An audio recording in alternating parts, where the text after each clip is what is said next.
We have all the motivation right now. We've been working hard in practice this week. We want that trophy again for another year. Keep it here, know that when we're gone, it's still here.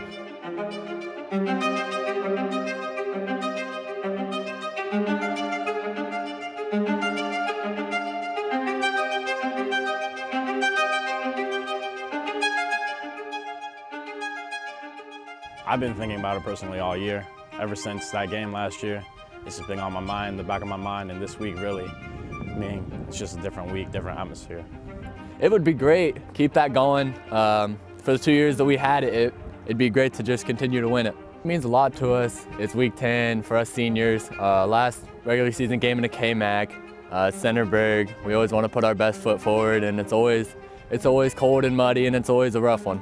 Kind of like that hate passion you have for the other team, you know. You maybe don't have that hatred for the other, previous weeks, but you definitely feel it for week 10 because it's your rival. People around Fredericktown don't love Centerburg too much, and people around Centerburg don't love Fredericktown too much. So I mean, any win for us would help us out. I mean, I hate them with a passion. They don't like us either.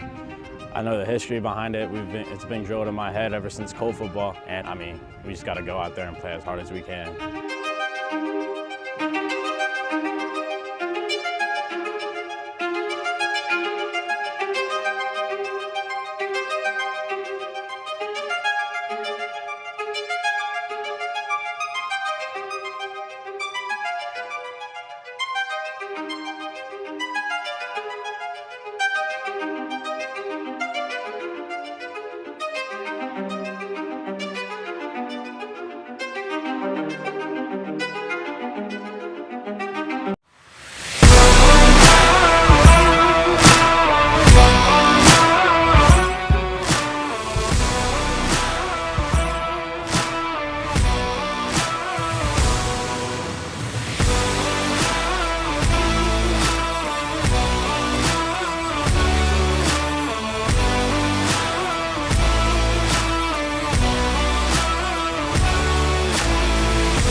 Rivalry week in the heart of Ohio, and it's a big one. The Centerburg Trojans can clinch an outright KMAC championship as well as possibly 2 home games, but standing in their way, the reigning, defending Freddieburg champion Fredericktown Freddies, who have a chance of getting into the postseason with a victory tonight. We have all the action coming your way on your smartphone, TV, PC, tablet, any smart device you have, and it's coming your way next.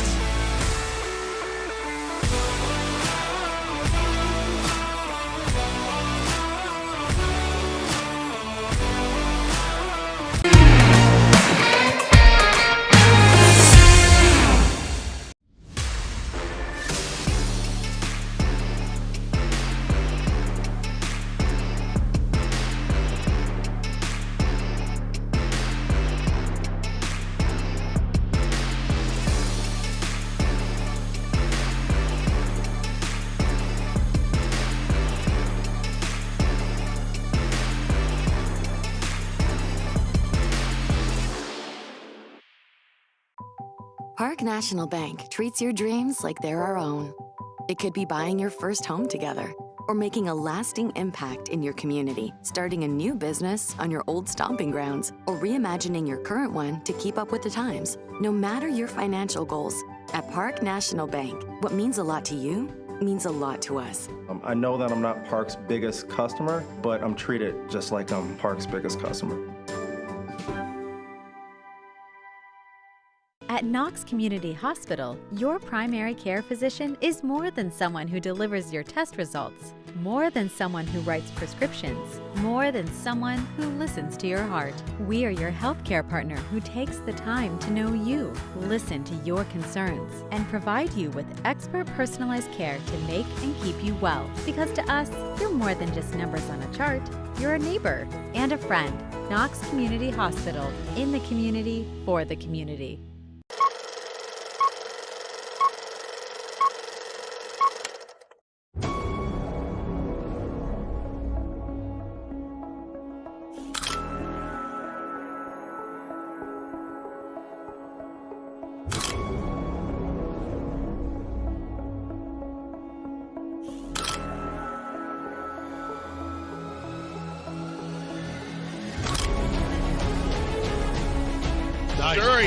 look to Denbo. Beautiful behind the back move. Oh my goodness, ankle breaker. And it's the shot. Wow. Being aggressive and traveling, or he's trapping. Inside to Holloway. 2-on-2 fast break. Ramsey has it, takes it herself. Off the glass. And Curfew comes back.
Happy Halloween.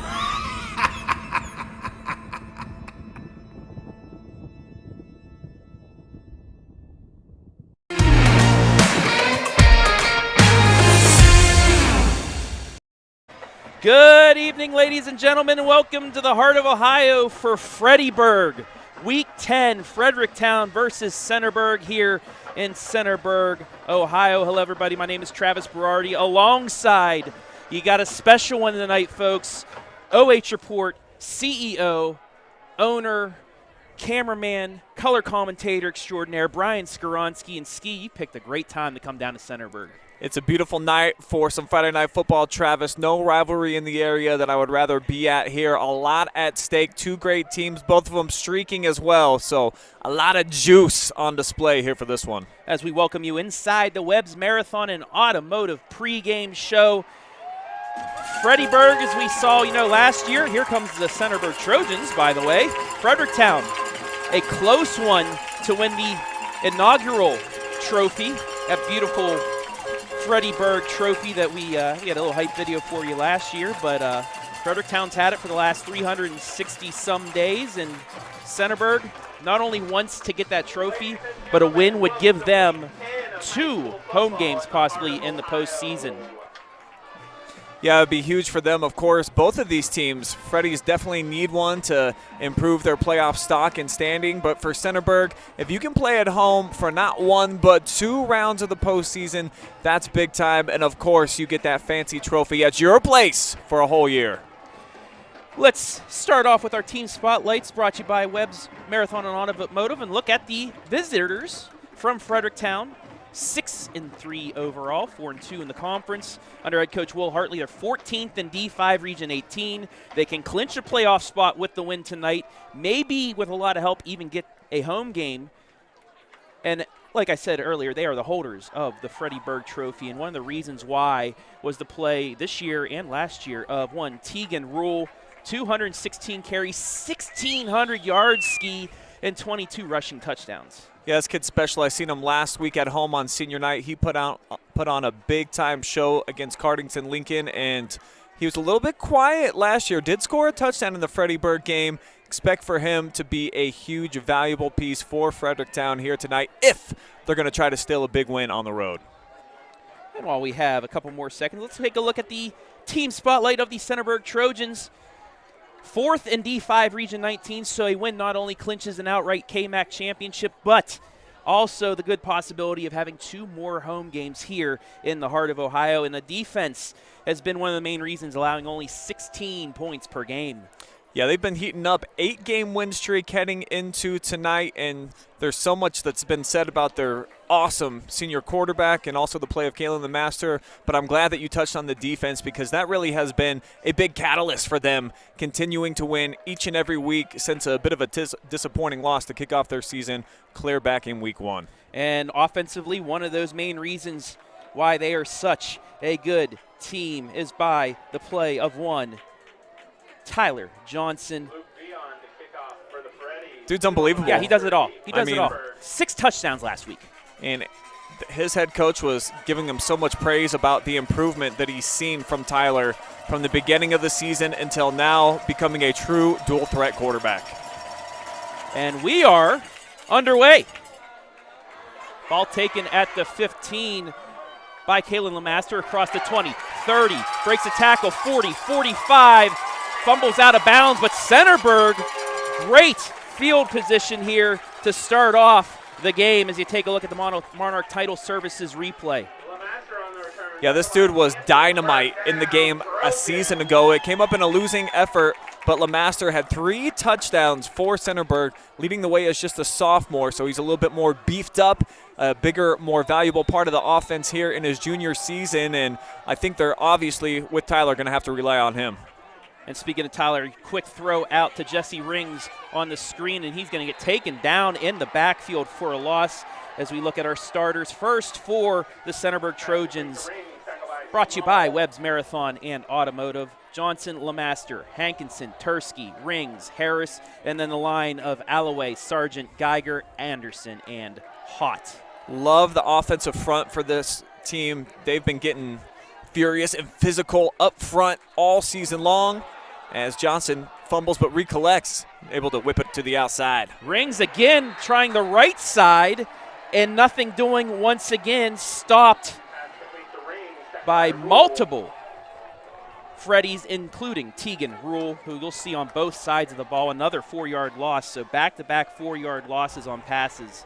Brings up 3rd down and long. Big play in the trenches for both of these teams.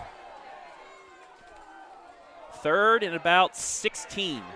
Johnson rolling to his left, throws down the middle, up a jump ball, in and out of the hands of Trevin Harris. And after a great kickoff return, Centerburg's going to have to punt. Great 3-and-out forced here by the Fredericktown defense. Can't ask for much more. Like you said, they were put on their heels right from the jump. Great kickoff return, but it results in a whole lot of not. A matter of fact, Centerburg went backwards on offense. So the Freddies coming out, getting a little fuel to the fire added with their defense being the ringleader. Freddies with 2 back deep, one of them being Cade Carpenter, the multi-sport athlete. And he's going to take it on a hop at the 16. Nowhere to go, and he's going to get taken down immediately, and that is where the Fredericktown Freddies will begin. 1st and 10, a Knox Community Hospital 1st and 10, as we take a look at the Fredericktown offense, led by quarterback Ben Mast and that tailback that we talk about, Teegan Ruhl, Brian. 2 really stud athletes out there. You definitely throw Carpenter in the mix. They got a lot of seniors on this unit that definitely don't want this to be their final game of their entire high school career. So I'm expecting big games from Ruhl, Carpenter, and company in this one. 1st and 10 from the 19. Carpenter in motion. They're going to hand it off to Ruhl, and he has a hole across the 25, 30. Gets by one defender. He has one to beat across midfield, 45, 40. Stiff arm. He's finally taken down after a huge run for Teegan Ruhl. He's done this all year long. Closing in on 2,000 yards for the season. A few more runs like this. He'll continue to close that gap very quickly. This dude is a playmaker. 4 touchdowns last week in the win against Cardington Lincoln, and obviously on great pace here to try to get into the end zone early on in this competition. That's a 51-yard run. 1st and 10, handoff Ruhl again, cuts back, gets maybe a couple yards as we take a look at the starting defense by the Centerburg Trojans. And that defensive line up front, they really have to shut those holes down, or Teegan Ruhl might be able to run all over them tonight. And that's one of the main men that they have to rely on up front, Big John Geiger. Big John, true to his nickname, he's a monster. Put a big pop on Teegan on that last carry. Gain of 2, 2nd and 8. Another handoff. And this time, nothing doing for number 21. That would be Mason Hoflich, the fullback. And they'll utilize him quite a bit. I think there was a portion of the game last week where he got like 6-7 consecutive carries just to try to keep the defense off balance, not always keying on Teegan Ruhl and Cade Carpenter. Also opens things up for mass in the play action game if you don't know on any given down who's going to get the football. 3rd and 5 for Fredericktown on the Centerburg 26. Ruhl with the handoff. He's going to get close to the first down yardage, still on his feet, and finally gets pushed back. We'll see where the mark is, but that is close to the yard to gain. As you see on the replay, fighting for every last inch. It appears from the mark that he's going to be just a little bit short, so it's going to bring up 4th down and decision time. But where they're at on the field here, Travis, at about the 22-yard line, I don't think there's any question. They go for it. And the way Ruhl has run here in this first possession, why not give it to him one more time? They're stacking. It's going to be a quarterback keeper.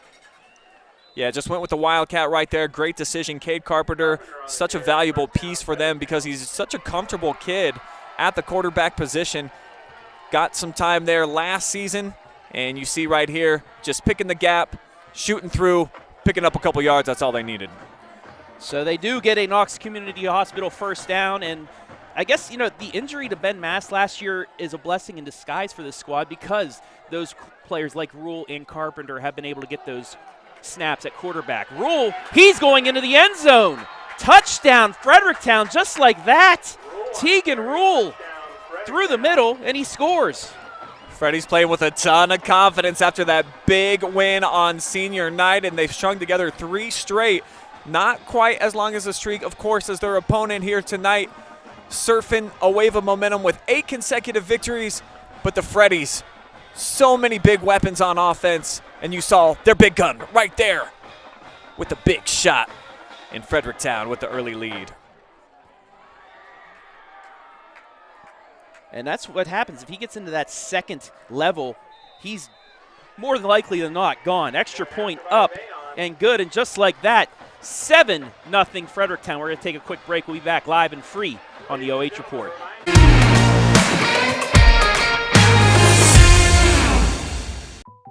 Park National Bank treats your dreams like they're our own.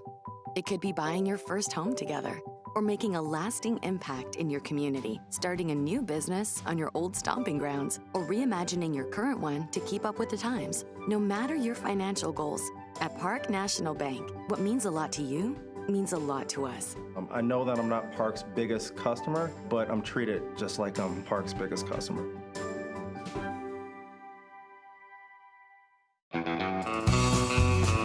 I'm Travis Big League Berardi. Catch me every week with my Country Roads rankings. We'll go over the small school top 10 football schools here in the area.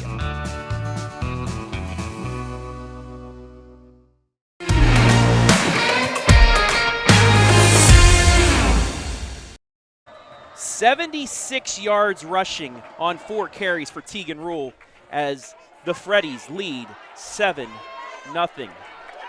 LeMaster, left side, again, big run to midfield, and the Trojans for the second straight possession around midfield to start.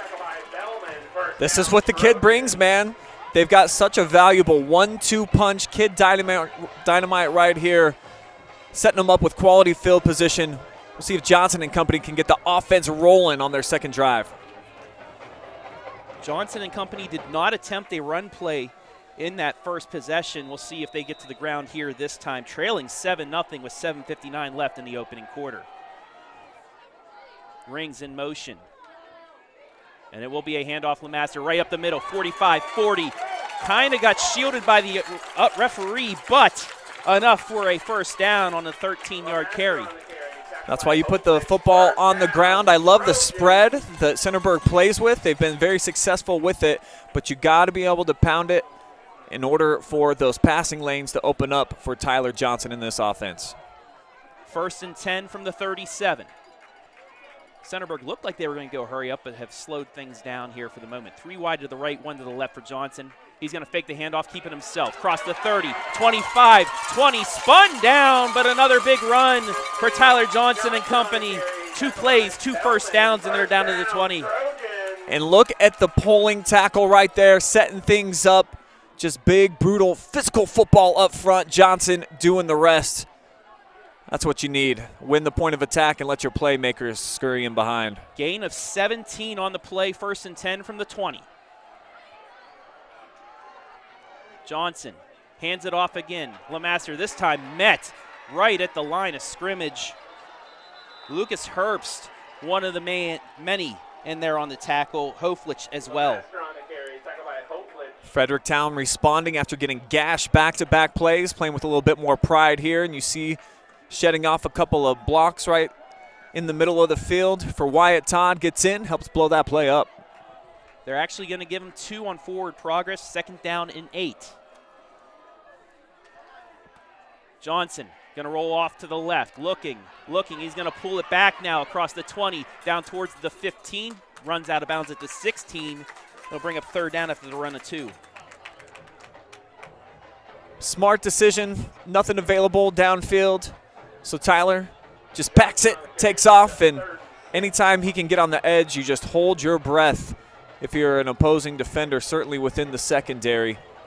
And Johnson setting this up now for a 3rd down 6. Officially 3 yards on the carry. Long 5, 6 yards on the 3rd down. 3 wide, now 4 wide to the right. Fakes the screen. He's going to take it up the middle. He's got to get hit immediately. Cameron Coble met him right at the line for no gain. So that's back-to-back running plays now, called runs anyways, where Fredericktown getting in there, blowing things up in the middle of the field. Excellent pursuit. And now we've got a 4th down, and it looks like the kicking unit going to come on here for the Trojans.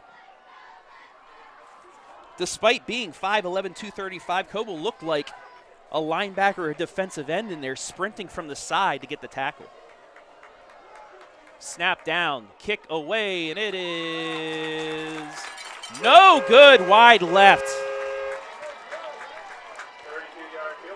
So the 32-yard try by Vargo, wide left, and Fredericktown bend but not break as they keep their lead 7-0. I think that's huge for the confidence meter here of the Freddies. You've already just marched the ball right down the field on your opening possession. Didn't even face a 3rd down.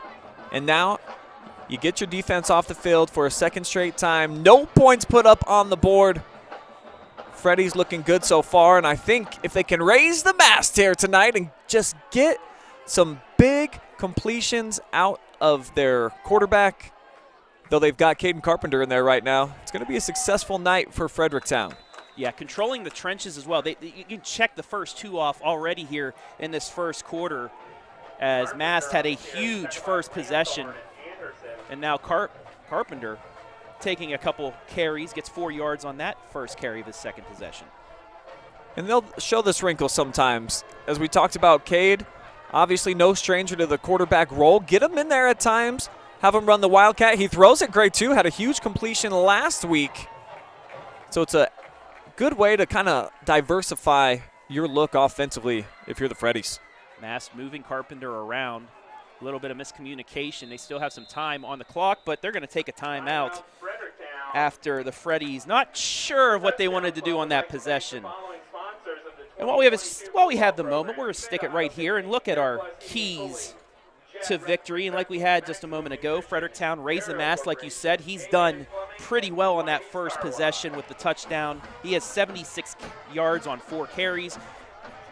Number 1 goes with number 2, Brian. Controlling the trenches, they've been able to do that as well, especially on the defensive end, bend but not break, a couple big stops, and do it again. What I mean by that is they were able to knock off Centerburg, a favored Centerburg squad last year in Freddieburg, to get the upset victory at home. They have the ability to do that again. Definitely showcased that so far tonight. Even though we're not even 7 minutes into the contest, you knew that they're going to be able to hold their own. This was an awesome game last year, came down to the wire, but Fredericktown basically led for the bulk majority of that contest. So I think they came in here tonight fully expecting to be victorious, and even though this goes nowhere, off to a great start. Despite that, it took 7 or 8 Trojans to finally get ruled down. It's going to be an official loss of 1. Tanner Hought and company in on the tackle. It'll bring up 3rd down and 7, long 6 for the Freddies. But that's what Centerburg needs to do. Some of those negative plays to really keep Fredericktown behind the sticks. Yeah, that's a huge 3rd down right here, I think, for both units. 2 wide to the right, 1 to the left for Mast. And he's going to throw it out into the flat to Hoflich. And a nice open field tackle by Jesse Rings. Going to keep him short of the line to gain, and it'll be a punt for Fredericktown. Excellent pursuit by Jesse coming up. You see he just ditches his assignment in the passing game. Sees that it's going to be a quick check down. Able to make a great stop in the open field. No gain on the play, and it will be a punt, or a punt situation, you could say, for Fredericktown. Trojans with Rings back at his own 38-yard line as Xavier Mullins will kick it away. Under 4 to play here, first quarter. It's a line drive kick, and it's muffed by Rings. Can he get back on it? He will. Near disaster for Centerburg on the line drive kick. They had the 2 great kickoff returns by LeMaster. Living on the razor's edge right there for Jesse Rings. Makes the wise decision just to jump on top of the football. Don't try to scoop it up and make anything out of it. Just get it back in the hands of your offense. Back to the Centerburg Keys victory, brought to you by Webb's Automotive. The law office of Johnson, LeMaster, and Rings. Your running backs and your main receiver. They can play big tonight. They'll get the victory. Don't let the Freddies fly. They've already had. They have to really keep them in check the rest of the way. And remember last year, you got upset. Can you get that revenge? Johnson going to go deep down the right side. It's caught, but out of bounds. Nice effort there by Mason Tursky, but just not enough. 2nd down. Just needs to get 1 foot in. I mean, that's really close over there on the sideline. Maybe the referee swayed a little bit by the Fredericktown coaches, all adamantly saying that it was incomplete. Nonetheless, brings up 2nd down.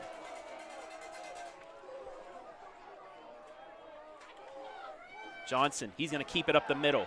Across the 40, 35, 40, 45, 50, 45. He has 2 men to beat. Pushed out of bounds at the 27-yard line. But there's that run by Tyler Johnson that has made him so lethal, clearing out the backfield and taking himself. I mean, this dude's up for the Max Preps Player of the Week. And, oh, by the way, he's always the Friday Night Phenom on the OH report whenever he ends up on the list. 6 touchdowns last week, and this is what he brings to the table, Travis. He's got a great arm, but his legs probably the best part of his attack on the offensive side. 43-yard run. This time a handoff to LeMaster off the right side. He's still on his feet, and he's close to the line of gain. They're going to give him just short of the 1st down, but it's a great run on 1st and 10, 9 yards. Looks like favoring his right hip just a little bit there. LeMaster running in between the tackles. Hardnose running 2. Making this a 2nd down. Very manageable for the offense. And these are my favorite plays to watch offensive coordinators call because you just need the 1 yard. It's 2nd down. You can take a shot. You can keep it simple and just pick up the 1st. Everything is at your disposal right here. Clean backfield for Johnson. Fakes the handoff on the man in motion. He's going to get the 1st down. He's going to get down towards the 10. He's still on his feet and finally taken down at the 10. It's a 1st down on the gain of 6. He's a strong dude and getting a little bit of help from his friends there, helping push the pile, some of the big uglies up front. It's a nice 1st down for the Trojans. Now down to the 10-yard line, looking to tie things up. And Brian, this is something they need to do is get a big positive run here. We saw them down on the last possession where they had a 1st down and 10 inside the 20, but a couple stops at the line of scrimmage really put them backwards. First and goal now from the 10. Rings in motion.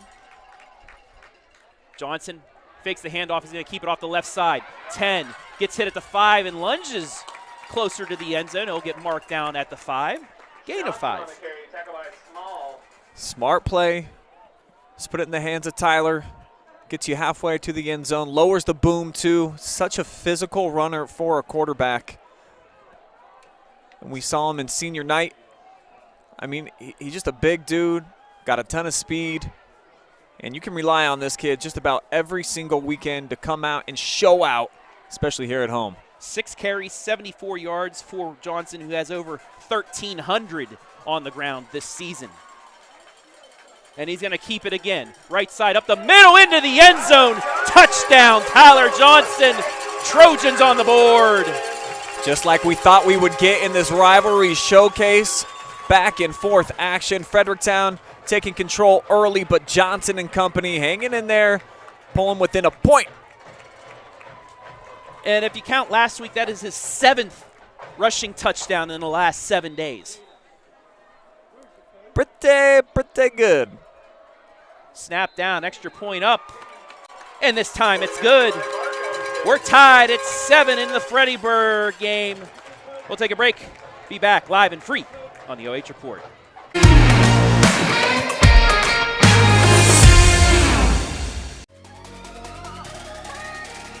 What's up, America? Brian Skowronski here, and if you want to see me and the gang chop it up with some unintelligent conversation, we've got the show for you.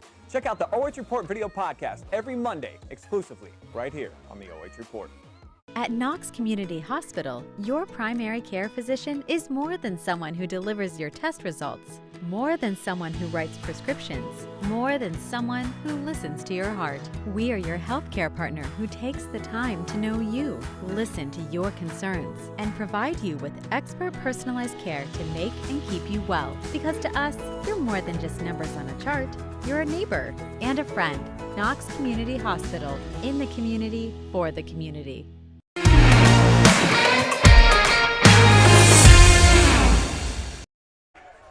Back at Centerburg, tied at 7 as that kickoff just gets across the end zone line for a touchback. Great boot there to start the Freddies, 1st and 10 on their 20-yard line. But let's go back to Tyler Johnson for a moment, Brian. That was, yeah, he took that drive over. I mean, he's a special dynamic talent. He's one of the leading rushers that we have in the area. But he's developed his passing game. Definitely he likes to go to his first target if he can, and if not, kind of pull it down and run. Really tough to stop a guy that's as physical, dynamic of a playmaker as Tyler Johnson, and I think that last drive was kind of a perfect showcase of everything that he can bring into the equation, and if they get that 1-2 punch working, you know, that jab and then the big right cross with Johnson following in behind LeMaster. This is a really tough team to beat. That's why nobody's been able to do it for 2 months running. Under a minute to go here, opening quarter after the gain of 3 by Ruhl. It's 2nd down and 7.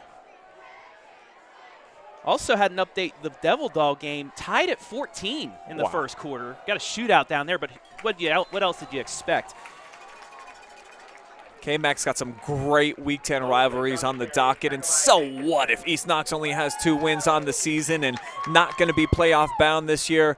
They care more about that game down in that part of the state than I think any small school rivalry that I've personally been a part of. I love the animosity between both fan bases, who are cordial afterwards, but man, does it get heated out there at Howard for that one. Well, actually, Brian, East Knox still has a little chance of getting in because of the amount of bonus points that Danville has. Math, Carpenter looking to throw, getting blitz, and he trips and falls down. Coverage sack by the Trojans. And that'll do it for the first quarter as you take a look at the Monarch Title Services replay as we go to break. Great coverage sack, Brian. That's what you like to see from your secondary. That was my key. Don't let the Freddies fly out there. It's a no-fly zone here in Centerburg. We played 1 in the Freddieburg. We're tied at 7, live and free on the OH Report.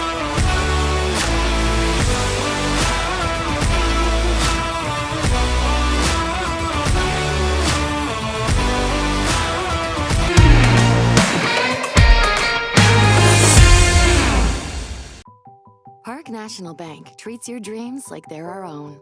It could be buying your first home together or making a lasting impact in your community, starting a new business on your old stomping grounds, or reimagining your current one to keep up with the times. No matter your financial goals, at Park National Bank, what means a lot to you means a lot to us. I know that I'm not Park's biggest customer, but I'm treated just like I'm Park's biggest customer.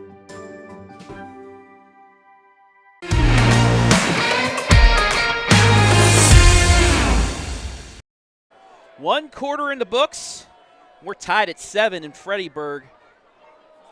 Fredericktown scoring on a Teegan Ruhl 19-yard touchdown on their first drive, but just on Centerburg's last drive, a 5-yard score by Tyler Johnson has things tied up as the Freddies back the punt. Rings not going to touch this one, but takes a Centerburg bounce, and they're going to start off in really good field position for the 4th consecutive time, Brian, on their own 44-yard line. See if Johnson and company can make it back-to-back touchdown scoring drives now. Like you mentioned, they've had short fields each time they have had the football within their grasp. And they've got a little bit of momentum rolling in their favor now. I want to welcome everybody watching in live and free on the OH Report, especially KMAC Plus, getting scores from around the KMAC. I'll give them to you here momentarily. Johnson looking to pass left side and incomplete. In and out of the hands of Harris. Brings up second down. Some scores from the KMAC. Cardington 7, Mount Gilead nothing. Actually, it's Cardington 7 now, Mount Gilead 6. And then that score, Danville 14, East Knox 14 in Devil Dog. We'll have some more for you. We might even bring in that East Knox Danville game at halftime. Our boys G-Man and Storm down there for that. Second down and 10 for Johnson. Muff the snap. Ball's on the ground, and thankfully for the Trojans, LeMaster's able to pick it up, but another crisis avoided there, Brian. Yeah, this could have been a big-time disaster if you fumble it away to Fredericktown and give them a short field after your special teams got you the football right back near midfield. So critical third down coming up here. Huge for the Freddies if you can get your D off. Diamond formation on the package for wide receivers, but Johnson, he's just going to pull it back, spins and gets towards midfield, but it's not going to be close to the first down yardage. And decision time, but I think it's going to be a punt situation for Centerburg as you take a look at the replay. Yeah, Coach Colella not taking any chances here, not this early on. He's trotting the punt unit out, and job well done by the Freddie defense, assuming that this is a punt, because these are the portions of the field right here when you're right at about that 50-yard line stripe where I think kind of the playbook's open, and especially after picking up those 4 yards, it makes it 4th down and 6. And your quarterback is the punter. And a pretty good runner with the ball. Just underway in the second quarter, and Johnson will boot this away, and it's a good punt. That's going to get back towards the 5, take a Centerburg bounce, and he's going to have Fredericktown pinned inside the 10 at the 8. That's exactly what you wanted to ask for from your signal caller on the punt. What is that, a 56-degree lob wedge that he's hitting in there? Backing it up a little bit, sucking it towards the pin, right at the 4-yard line. What does Tyler Johnson not do well? I honestly don't know, Brian.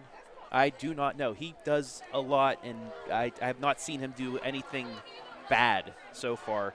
Maybe he's going to have to teach us his golf game as well, because that had some backup boogaloo to it on this backspin.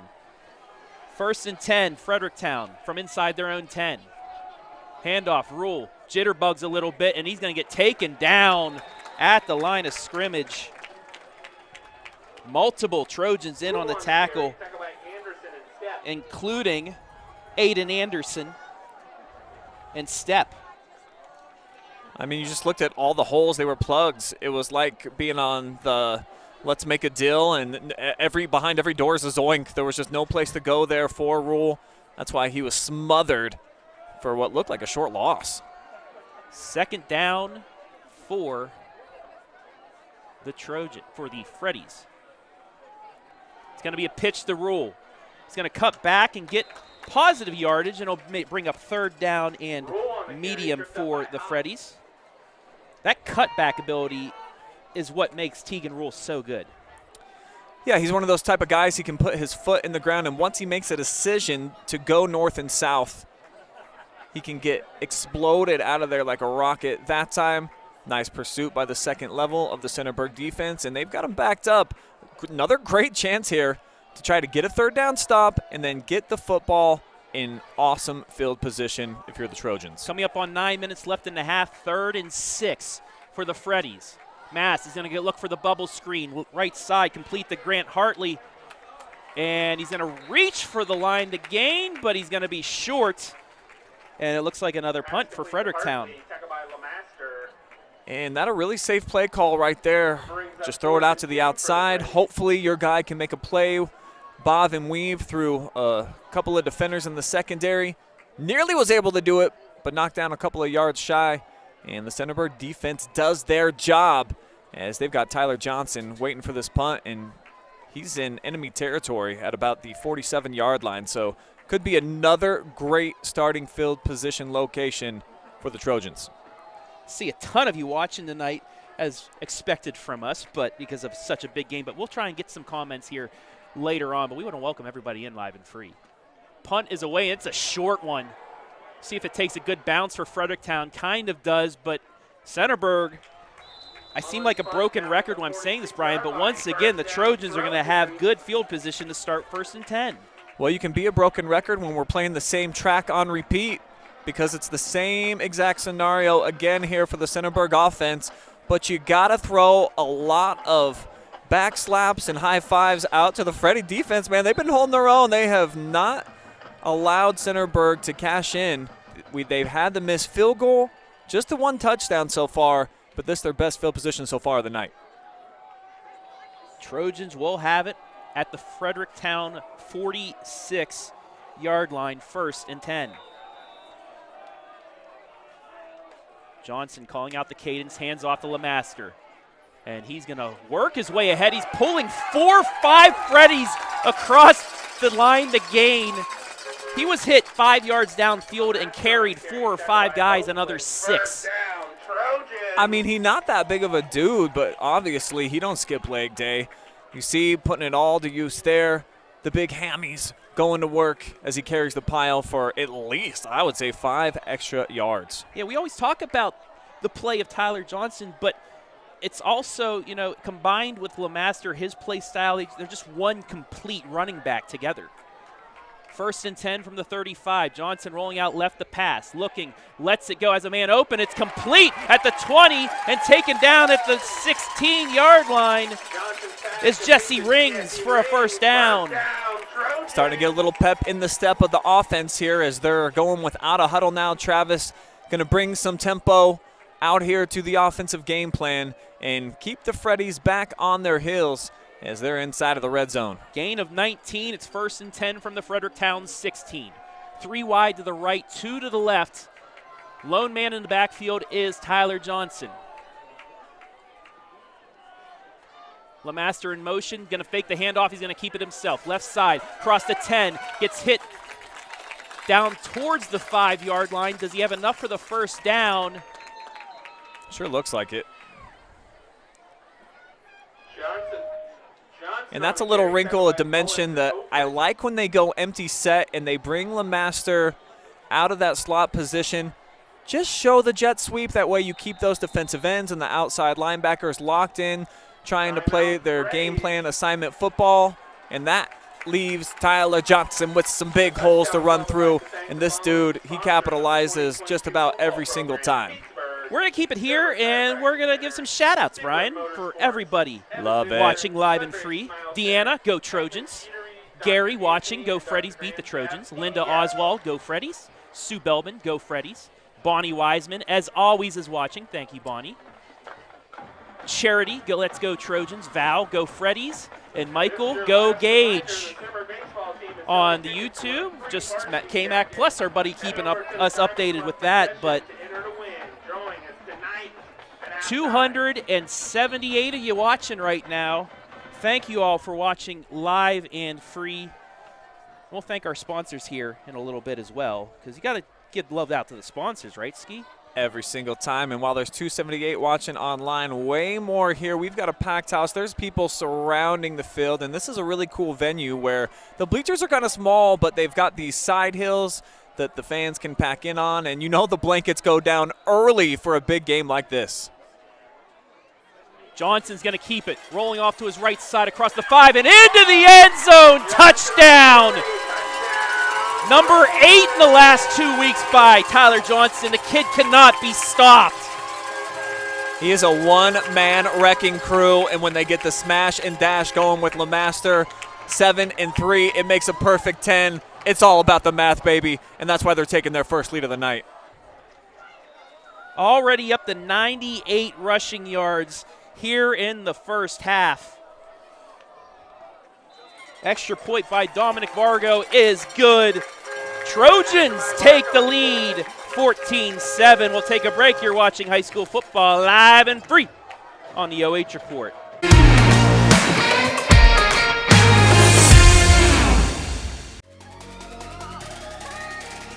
What's up, America? Brian Skowronski here, and if you want to see me and the gang chop it up with some unintelligent conversation, we've got the show for you.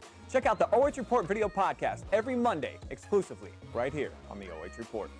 At Knox Community Hospital, your primary care physician is more than someone who delivers your test results, more than someone who writes prescriptions, more than someone who listens to your heart. We are your healthcare partner who takes the time to know you, listen to your concerns, and provide you with expert personalized care to make and keep you well. Because to us, you're more than just numbers on a chart. You're a neighbor and a friend. Knox Community Hospital, in the community, for the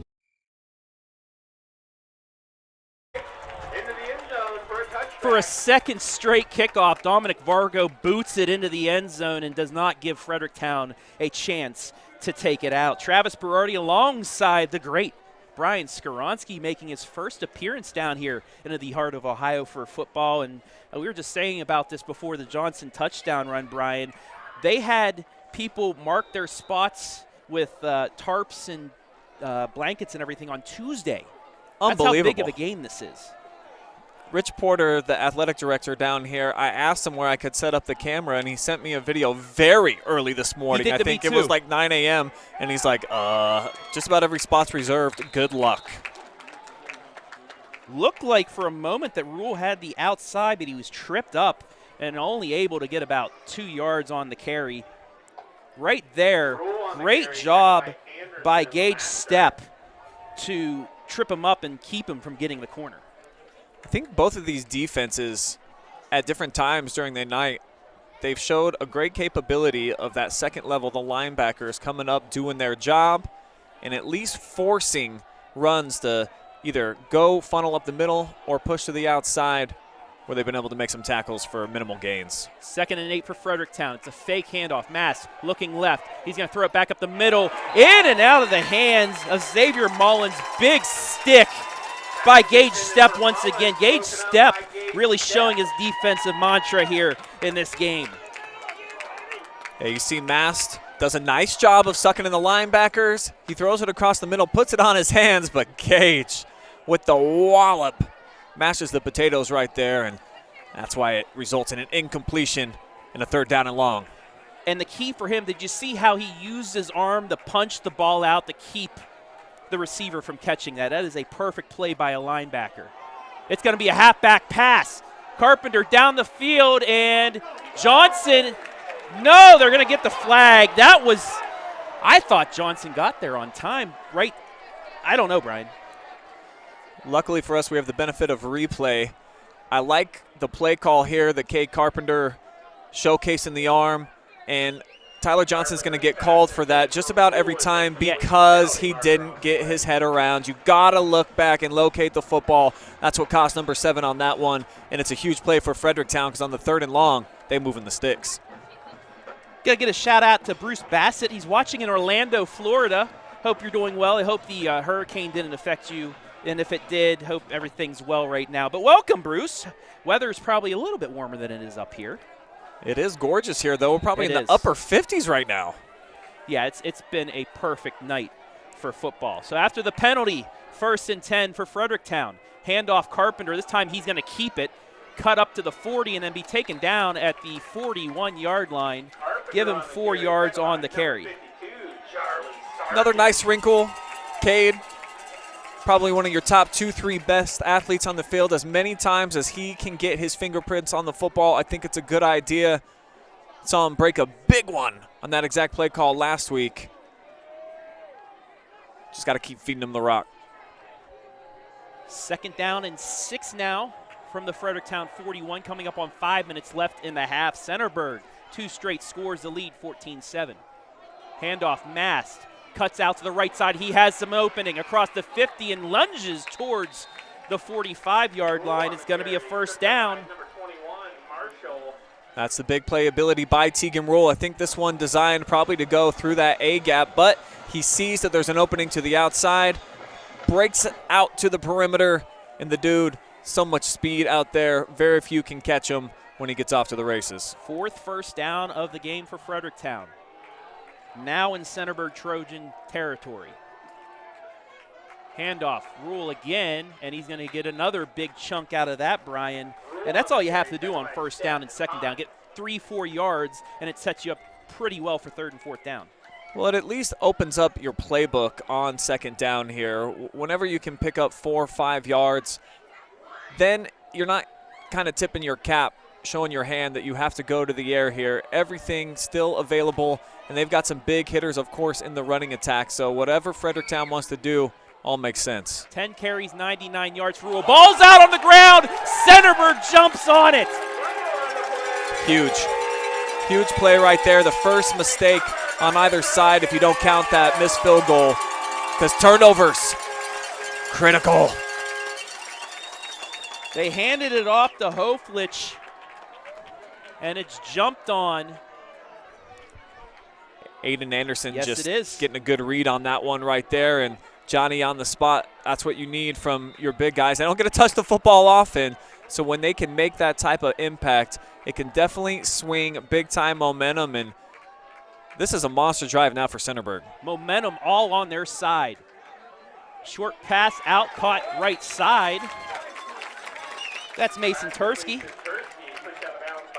After a gain of 5 yards, brings up 2nd and manageable. Yeah, one of the favorite targets of Tyler Johnson in the passing attack, along with Jesse Rings. They do an excellent job of being split out on both sides. That way you got to pay attention. You know, they've got a couple of crispy route runners out there, does Centerburg. This is a total complete offense. 2nd and 5 for the Trojans. It's going to be a keeper. Across the 45, down to the 40. Big hit! But it's enough for a 1st down as Johnson gets right back up. Before we started not putting a big emphasis on the big hit, I mean, Billy Woodrig right here, that would have put old Tyler Johnson on. You got jacked. That was a huge hit. Oh, big hit.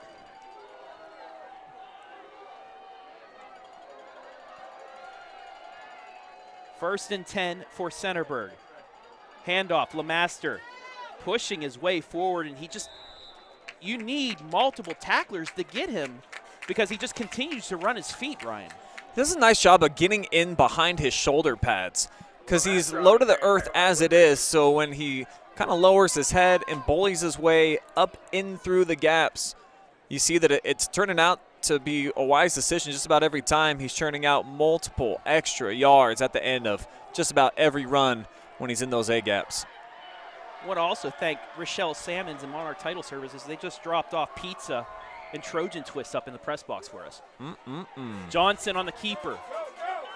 Down to the 30-yard line. That's going to be close to a 1st down. We'll see where it's marked. Should be enough. Johnson on the carry, tackled by Kessler. And I want to give one last thank you to Rochelle, because without her, we would not be here doing these live and free games. She actually ponies up a big bulk of the money for our services. So big shout out to Monarch Title Services and Rochelle specifically, who I got to meet in person for the first time tonight after having many phone calls with her. So it's always great to put that beautiful smile with the talking voice on the phone. Monarch Title Services. Without the support of Rochelle Salmons and her crew at Monarch Title, Centerburg football would not be available live and free to Trojan fans. If you're selling or refinancing your real estate, you get to choose the title company.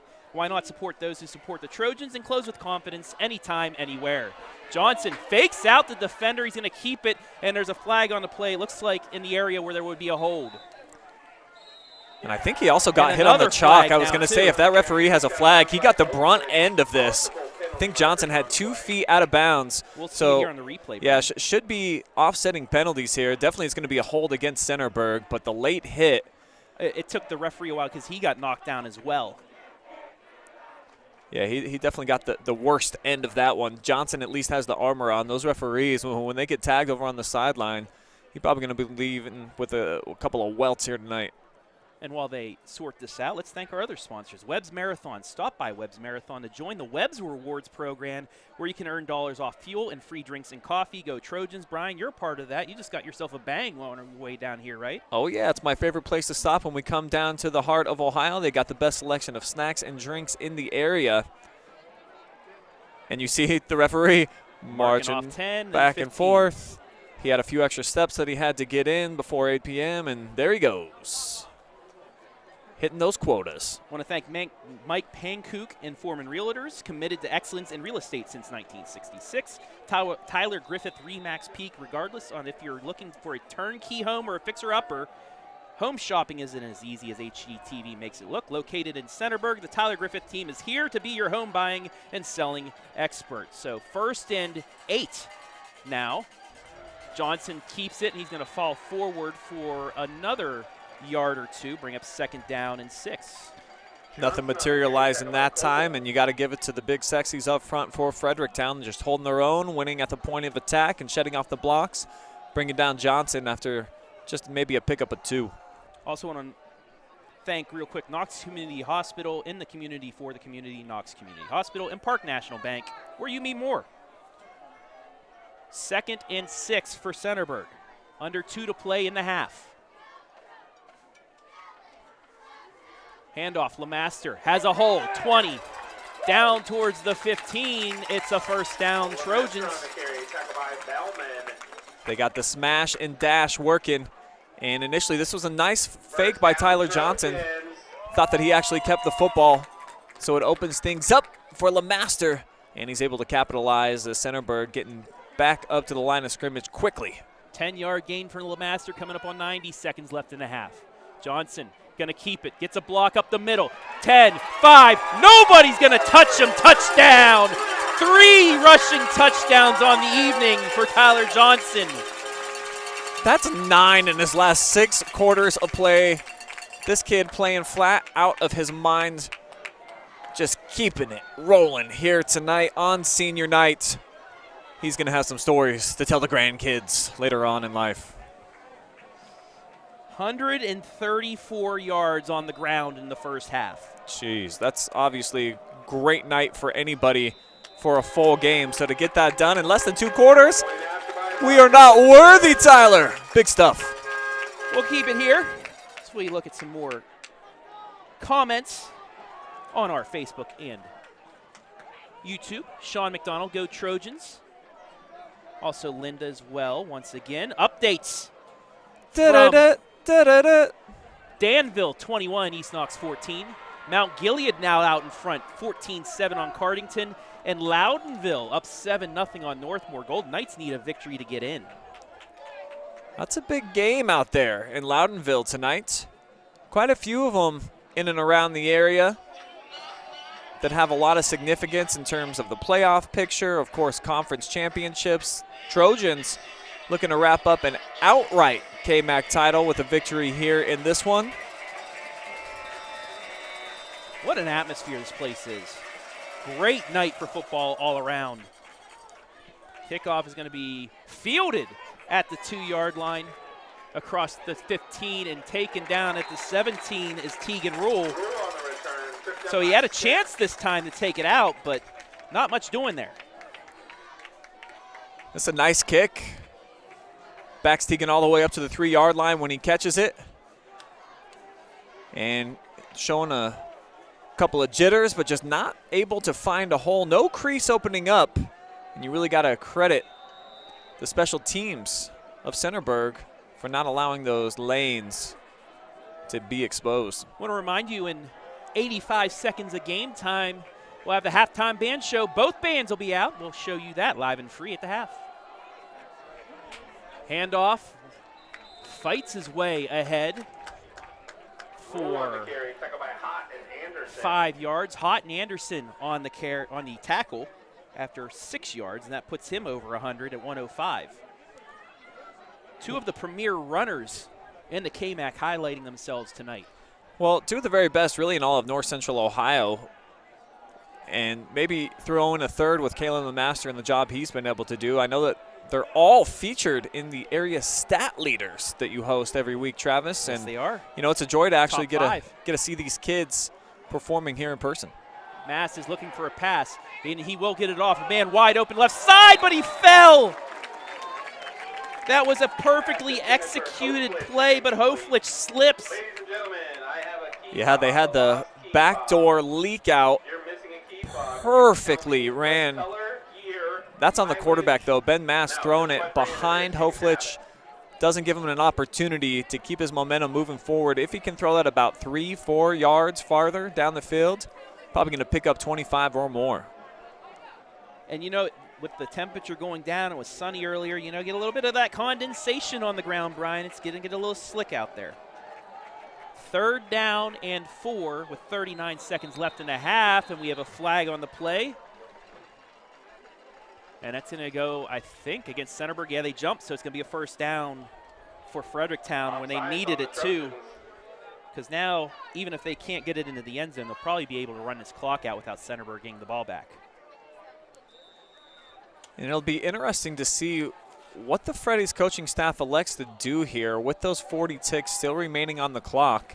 You just picked up the 1st down, so you've got a fresh set. How do you want to go about attacking this? 1st and 10 from their own 29. Mass, quick hitter, right side. This time he does hit Hoflich. He's going to get across the 30, 35, and get short of the 40. I think Centerburg was trying to get a call there on a block in the back, but nothing doing. And that was a clean block. He was in front. Just a vicious hit, though. And it goes down as about a gain of 9. Wise play to get out of bounds. And I see that there's some discussion going on with a couple of the referees and some Freddies. I don't know what, maybe they're looking at the spot, or was there a hit late? I don't know. Well, there's definitely a zebra conference that has formed out here. I always think it would be fun to be involved in some of those conversations. You always got to think this is a perfect time for a lion to pounce because you have so many zebras together. Anything? No? No? I'm just going to leave that one alone. All right. But right now it's a 7-yard gain on the completion. As they continue. Yeah. Want to remind you tonight, 11:30, the Friday night Pigskin will have scores from all around the area. We'll have highlights and then I think a little bit of Lenardi action as well. They're adding time. That's what the conversation was about. Putting it back up to 25 seconds. But excited for week 10 of the Pigskin, Brian. Well, no question, because we'll learn the playoff fate of a lot of these teams, figure out what their opponent is going to look like next Friday night. Freddies, can they come back, get a win, and move up the charts and secure themselves at least a playoff spot? Flag on the play, so I think this is going to come back. But, man, what hard-nosed running might be wiped out here by Cade Carpenter. I mean, check this out. So he breaks the pocket, gets to the outside. There's 3 Trojans in the picture. Nope, you ain't going to get me. Neither are you. And then gets to the 3rd. The boom. Yeah, that's a bummer. Anytime you run with that much physicality and it's all for nada, bummer. Why is it always got to be on the big plays where you get a penalty? I mean, most of the time, it's behind the play where that wouldn't have even mattered. And that appears that was the case here, too, because I didn't see a hold in the replay. It was a block. It was, more the guy got tackled, but I think Carpenter already had the corner, and that player was out of the play as it was. Nonetheless, clock's going to run. And this is just going to be a handoff to Ruhl. Cuts across up to the 30-yard line. So give him 5, but that'll do it for the first half. We've played 24 minutes. Centerburg with the 21-7 lead. They won that Freddieburg Trophy back. We'll take a break. Be back with the halftime band show live and free right here on the OH Report.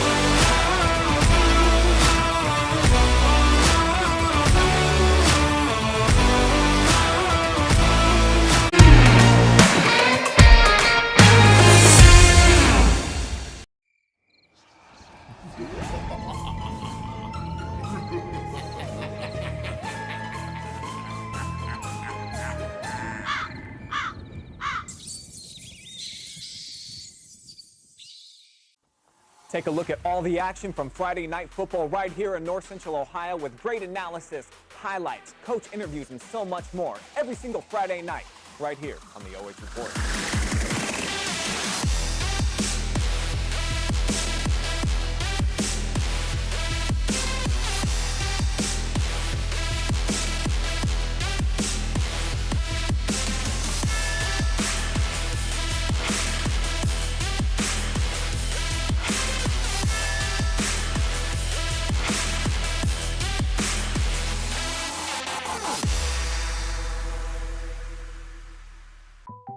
Park National Bank treats your dreams like they're our own. It could be buying your first home together or making a lasting impact in your community, starting a new business on your old stomping grounds, or reimagining your current one to keep up with the times. No matter your financial goals, at Park National Bank, what means a lot to you means a lot to us. I know that I'm not Park's biggest customer, but I'm treated just like I'm Park's biggest customer. At Knox Community Hospital, your primary care physician is more than someone who delivers your test results, more than someone who writes prescriptions, more than someone who listens to your heart. We are your healthcare partner who takes the time to know you, listen to your concerns, and provide you with expert personalized care to make and keep you well. Because to us, you're more than just numbers on a chart. You're a neighbor and a friend. Knox Community Hospital, in the community, for the community.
Chart was recorded by the Dropkick Murphys and features an Irish jig with a rock and roll edge. and has become a popular anthem for professional sports teams across the country. Sit back and enjoy. I'm shipping up to Boston. How come I got the same numbers this week as I got last week? We started a new role. And you got really good memory. I can't remember what numbers I had last week. I had losing.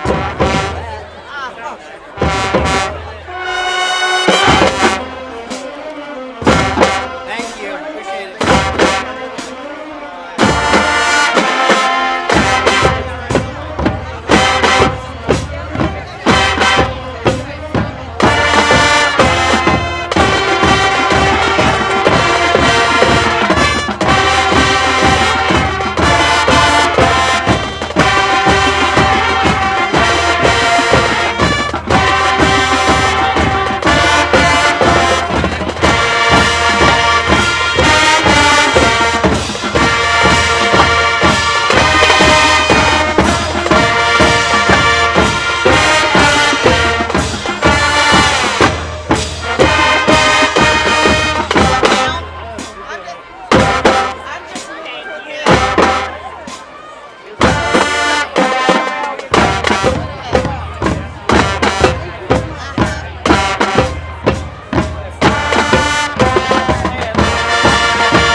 After we've done a bit of traveling, we'd like to close tonight's show with this hit recorded by American Idol winner Philip.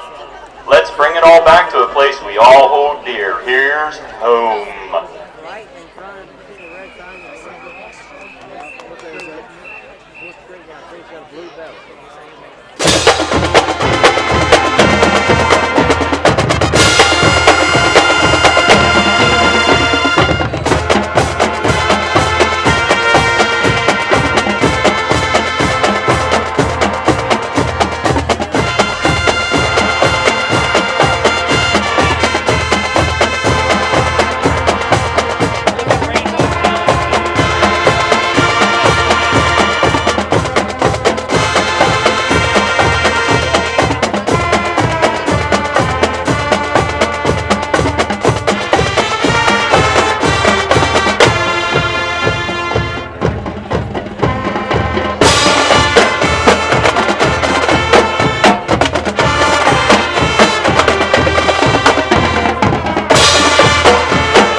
Please welcome to the field the Centerburg Trojan Pride Marching Band, led onto the field by senior drum majors Judith Detmar, Jasper Funk, and Madigan Kennedy.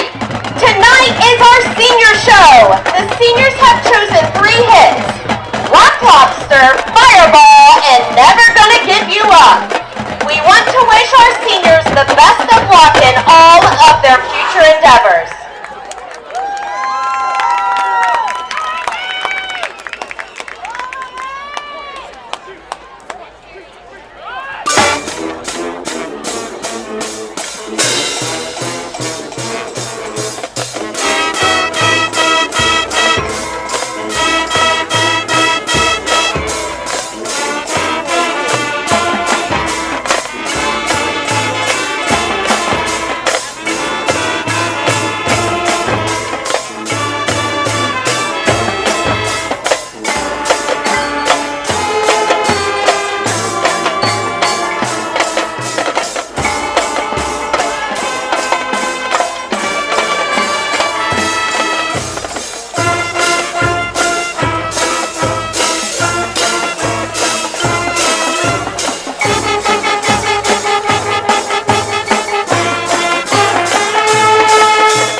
couldn't honestly tell you. I do know they have hamburgers over there. That's one thing I can tell you for sure. I'm sure hot dogs next to hot dogs are probably good.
You have given to the music department.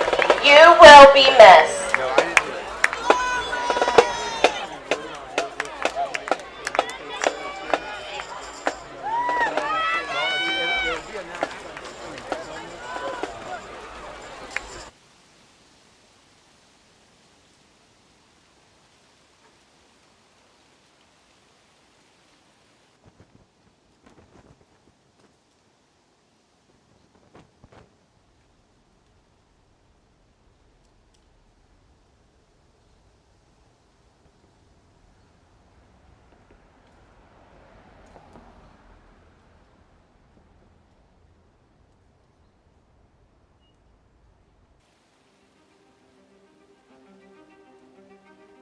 We have all the motivation right now. We've been working hard in practice this week. We want that trophy again for another year. Keep it here, know that when we're gone, it's still here.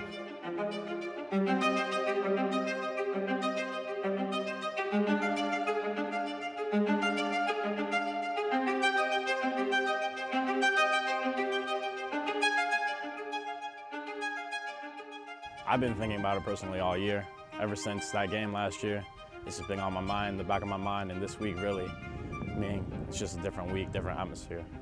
It would be great, keep that going. For the 2 years that we had it, it'd be great to just continue to win it. It means a lot to us. It's week 10 for us seniors. Last regular season game in the KMAC, Centerburg. We always want to put our best foot forward, and it's always cold and muddy, and it's always a rough one. Kind of like that hate passion you have for the other team, you know. You maybe don't have that hatred for the other, previous weeks, but you definitely feel it for week 10 because it's your rival. People around Fredericktown don't love Centerburg too much, and people around Centerburg don't love Fredericktown too much. So I mean, any win for us would help us out. I mean, I hate them with a passion. They don't like us either. I know the history behind it. It's been drilled in my head ever since cold football, and I mean, we just got to go out there and play as hard as we can.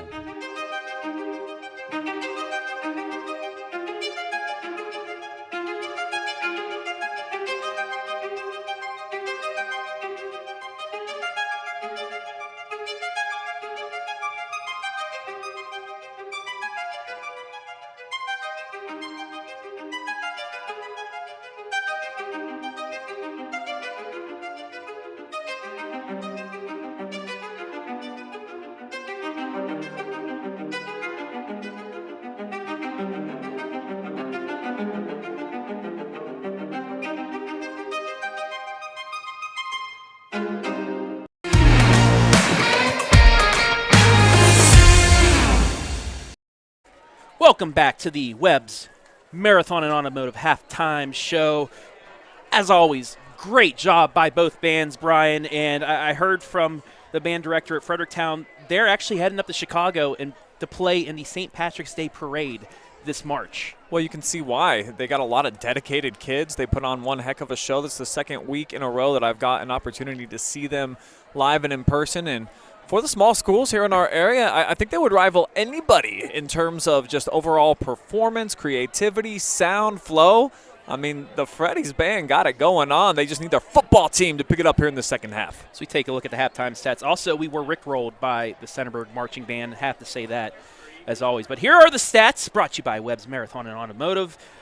Rushing yards, 60 more by the Centerburg Trojans. That's thanks in part to a 14-carry, 134-yard effort by Tyler Johnson. And on the other side, 110 yards from Teegan Ruhl. So as advertised, these two runners tonight.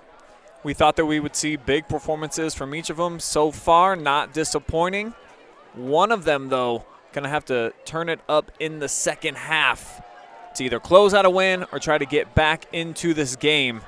A lot at stake here, especially playing for that beautiful trophy that you just saw highlighted in that awesome hype video. So big shout out to Garrett Parlett, Storm Blunchley, putting that together for us the last couple of days. This is really a great rivalry, and the trophy, just big cherry on top. Yeah, this is a great game, great trophy. And, passing yards 18 to 11, but both sides tried to throw it downfield. It's just the secondaries on both sides have been doing their job, a couple coverage sacks as well. So it's pretty much throw out the passing script and just keep it on the ground because it's been so successful by both sides. As you see, the Trojans leading 21-7, but, against this Fredericktown squad, you have to close things out as we take a look once again at the keys to victory. And, Brian, the law offices of Johnson, LeMaster, and Rings. Johnson, big numbers in the first half, 134 on the ground on 14 carries. LeMaster, 6 carries, 48. And then Rings, he does have 3 catches for 13, so 3 of the 4 completions are to him. On the other side, for Fredericktown, raised the mast. I mean, he's been doing what he's supposed to. However, after that first drive, the trenches have kind of swayed towards Centerburg.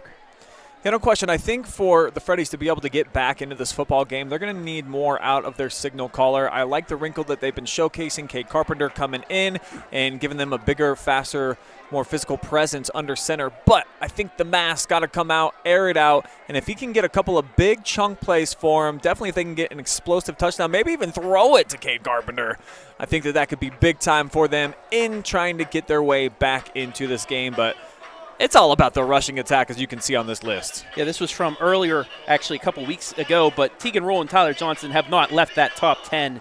You were mentioning it earlier, and they are 2 of the best runners other than Dane the Train Nauman, who Choo-choo. Hayden told me that he was 6th in the nation in running, at least on the max preps numbers. Yeah, he's special and playing in a huge game tonight. You got any score updates for that Clear Fork Island game? I will give you an update here in a little bit.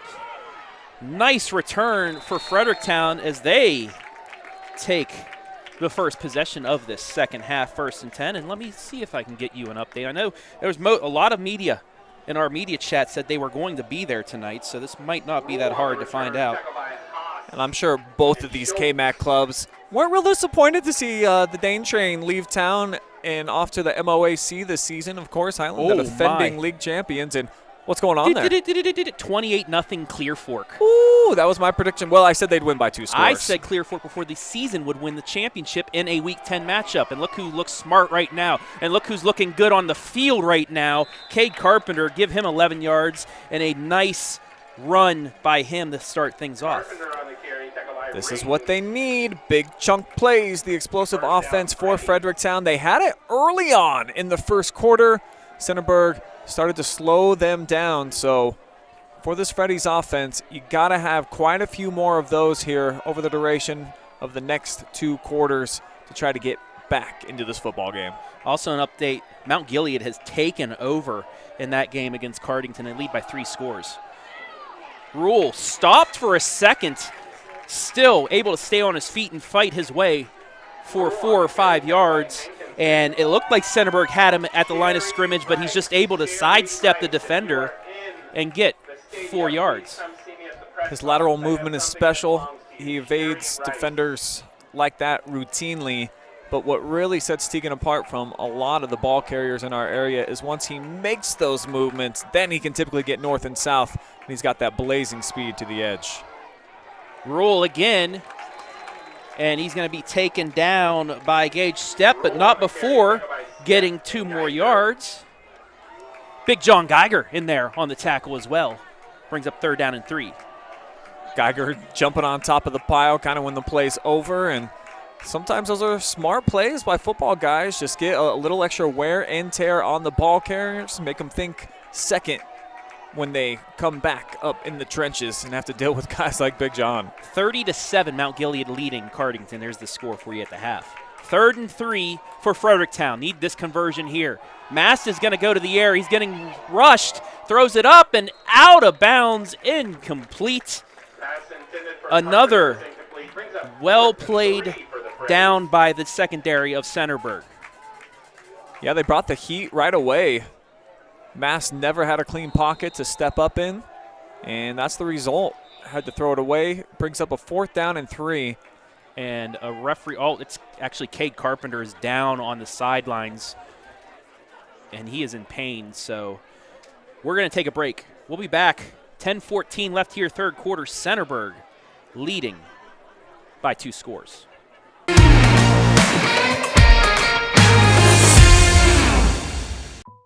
Park National Bank treats your dreams like they're our own. It could be buying your first home together or making a lasting impact in your community, starting a new business on your old stomping grounds, or reimagining your current one to keep up with the times. No matter your financial goals, at Park National Bank, what means a lot to you means a lot to us. I know that I'm not Park's biggest customer, but I'm treated just like I'm Park's biggest customer.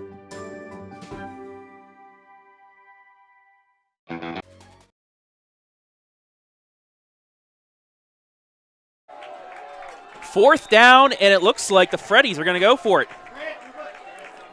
Maybe they're trying Centerburg to jump off sides. No, Mast takes the snap. Flag on the play, though, as the pass is completed, but we'll have to take a look and see what the flag is. Maybe an illegal shift, or somebody was not on the line. Let's take a look at the replay. The flag definitely came in instantaneously with the snap. The pass for now has completed the rule for 5 yards, but we'll see if it counts as the referees have met inside the Centerburg C, and Freddie's already backing up. So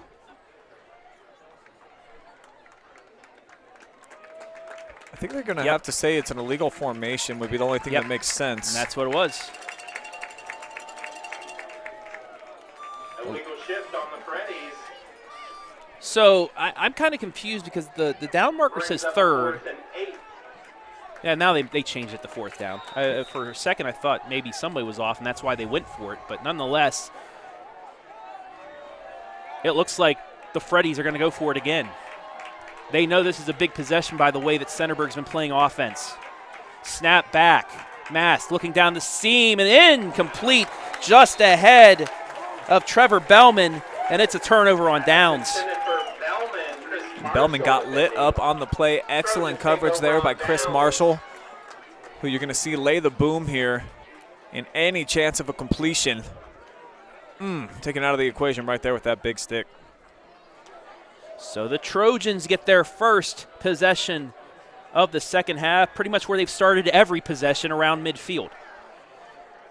And that's just been, pretty much the key to this game so far has been the fact that Centerburg's had great field position to start. Yeah, they've been living good when they've gotten the ball on offense, so you got to give a lot of credit to the special teams, certainly the defense here, picking it up and getting Johnson and company the ball in positions where they can score, and that's what he's been doing. Ball's on the ground, but the referee says his knee was down. Let's take a look at the replay and see if that is the case. Johnson on the carry, tackled by Small. Yeah, obviously no review in the high school game, so it won't matter. He's going to be marked down regardless, but elbow. Definitely. Yep. So that's a good play of 7 yards to bring up second down.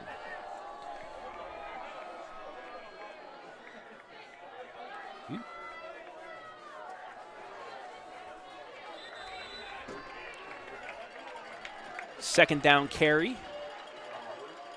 Close to the line again, but Lemaster's going to be a little bit short. We'll show you the replay here. Yeah, just a lot of holes, clogs up the middle. They pull the left tackle.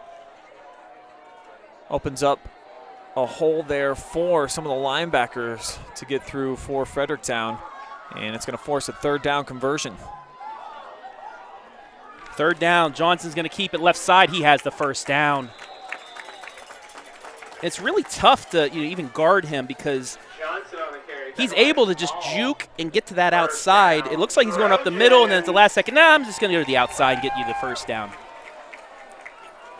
And he's a really smart guy, too, in terms of just picking his times, his moments, when to go ahead and take off.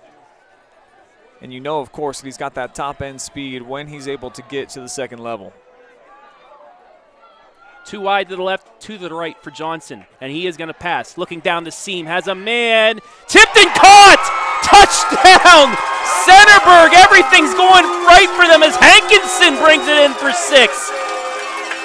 I don't know if he had a lucky rabbit's foot in his locker at halftime or what, but that one looked like it was going to be underthrown. A big shot here for Fredericktown to try to come away with a turnover. Nah, off of the outstretched arms and right into the hands for the touchdown. Big break there for the Trojans as they're starting to break things open here at home. 35 yards on the reception. Extra point up. And good. We'll take a break. 8:25 left in the third. Centerburg up by 21.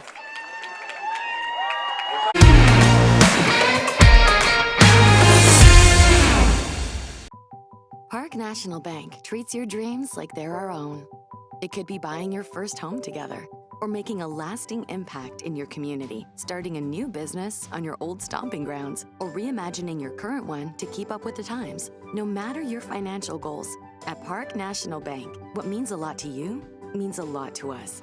I know that I'm not Park's biggest customer, but I'm treated just like I'm Park's biggest customer.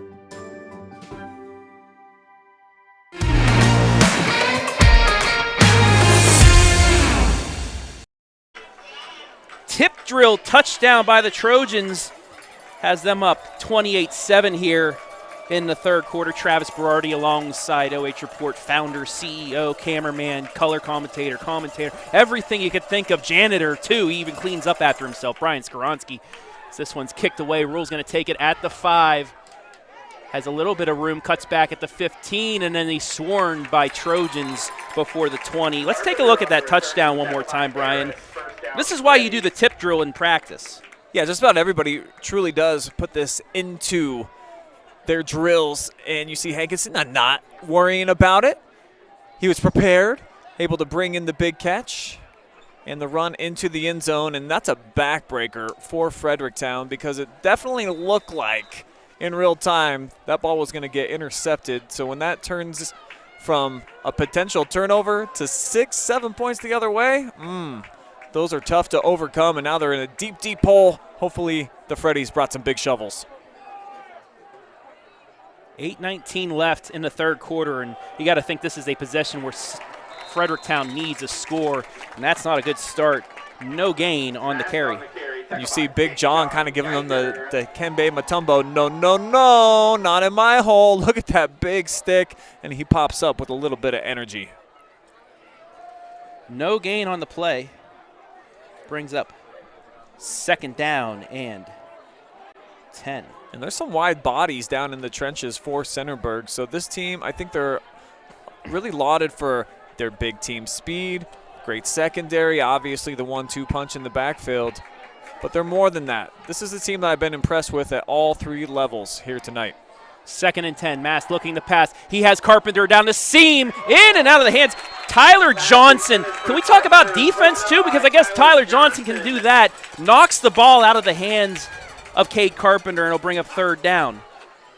Last second, just gets a hand in there, Brian. That's huge, because if not, Cade Carpenter is racing off celebrating right now in the end zone after tasting pay dirt. Instead, it's 3rd down and long, backed up inside your own 20, and it's danger zone time for the Freddies, and this offense got to convert right here.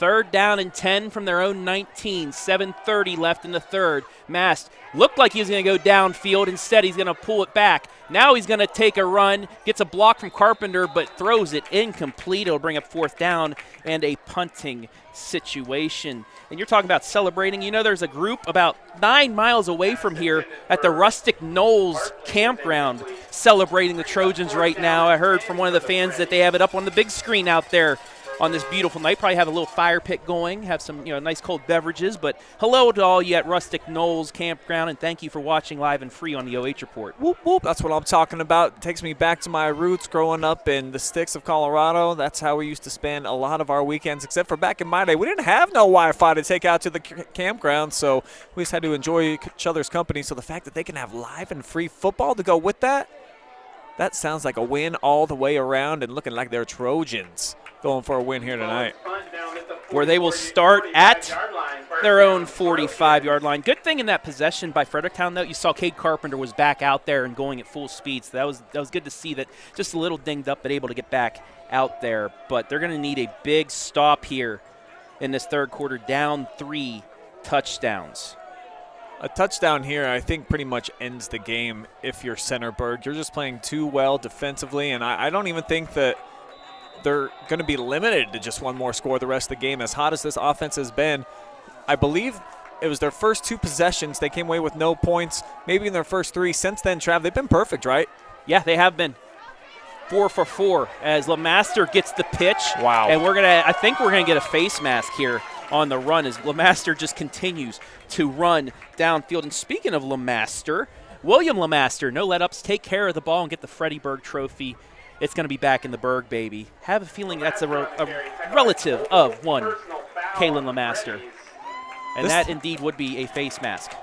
I mean, pound for pound, I'm going to guess that he's one of the hardest working dudes in the gym, one of the strongest kids on the Trojan team. You see the triceps popping out there, and when Kalen gets up in between the tackles, he don't shy away from contact. I think he probably only listed at about 150 pounds or so on the roster, but he runs like he's 2 bills and plenty more. He's churned out a lot of extra yardage. 8 carries, 54 yards for LeMaster. Johnson out left side. That's going to be complete. Jukes and gets towards the 1st down yardage. Maybe going to come up a little bit short for Trevin Harris. We take a look at the replay. And this is all you have to do in the passing game if you're Centerburg. Your running attack is so efficient, so solid. If you can just pick up 8-9 yards on a pass every now and again, it keeps the defense honest. The secondary got to stick to their assignments, and they can't creep in and expect Johnson to try to break out to the edge. I think that's a big play right there. 2nd down and 1 for the Trojans. LeMaster goes out right. Johnson's going to keep it. He easily has the 1st down and more. 10 down to the 5. Give him a 21-yard run. He just continues to get down there. Actually 16 yards. He's down at the 10. I was 5 yards off. I think that's why he's got some special guests out here watching. I got a couple of Ohio State Buckeyes standing right behind me taking in the action, and I'm told Tyler Johnson, a big reason why they're out here taking in the contest in the heart of Ohio. Look at that. And look at LeMaster. Breaks a tackle, gets down towards the end zone. He's going to be knocked down at the 1, but the Trojans once again on the doorstep. We do have a flag, though, in the backfield. So hold the phone. Yeah, this one definitely going to be going against Centerburg. It's going to be a holding. Didn't catch the number on who that's on, but it will back them up. And it will be, once again, a Knox Community Hospital 1st down. So this sometimes can be such a devastating momentum killer to your drive. You're rocking, you're rolling, the offense is moving. They were down inside the 1-yard line. Now you back up 10 yards, and you're facing a 1st down and 20. So we'll see how the play call has to change here for the Centerburg offense. But not a lot. Just give it to Tyler and let him cook. And Johnson gets the yardage right back. Give him 10 yards as he juked and jived through the defensive backfield of Fredericktown for 10 yards. He's at 171 yards rushing. Yeah, he's kind of, if you would have to think of a spirit creature in terms of how he plays football, maybe like a jackalope, a combination of an antelope with the way that he gallops, and then the rabbit, the fast, quick twitch muscle spasms that he has, and all good spasms, of course, for Tyler. I think he's a liger as he throws, almost brought in one-handed. Oof. That would have been the second touchdown by Hankinson, but instead, out of his hands, it'll be third down. Yeah, I think he's going to be a little bit sick about this one. Tyler Johnson puts it right on the money. 2 paws on it. And those are the ones, as a receiver, I can tell you, when you drop them in the end zone, I did once in my life, I still remember it till today, 19 years later. It haunts me forever. Sorry that happens, Brian. It's a tough feeling. Coaching, we had our rival on 4th down and 20, and they threw a touchdown with 5 seconds left to beat us. They went on to win the state championship. We went home. Johnson passes down to the 5, out of bounds at the 4 is LeMaster. So that'll bring up 4th down and goal from about the 4-yard line, gain of 6. And so this will be an interesting decision for Coach Andy and his staff. It looks like the offense is just going to stay out there. If you tack on a field goal and extend out that lead to 31-7, that's great news, of course. But at the same time, if you go for this and you don't get it, Fredericktown has had such a hard time moving things offensively. If they're backed up at least their own 4, that's probably the right decision. I'm in complete agreement with you, which doesn't happen a lot, but this time it does, Brian. That's exactly what they're thinking. Johnson's going to roll off to his left. He's going to throw for the end zone. Has a man wide open. Touchdown! Trevin Harris.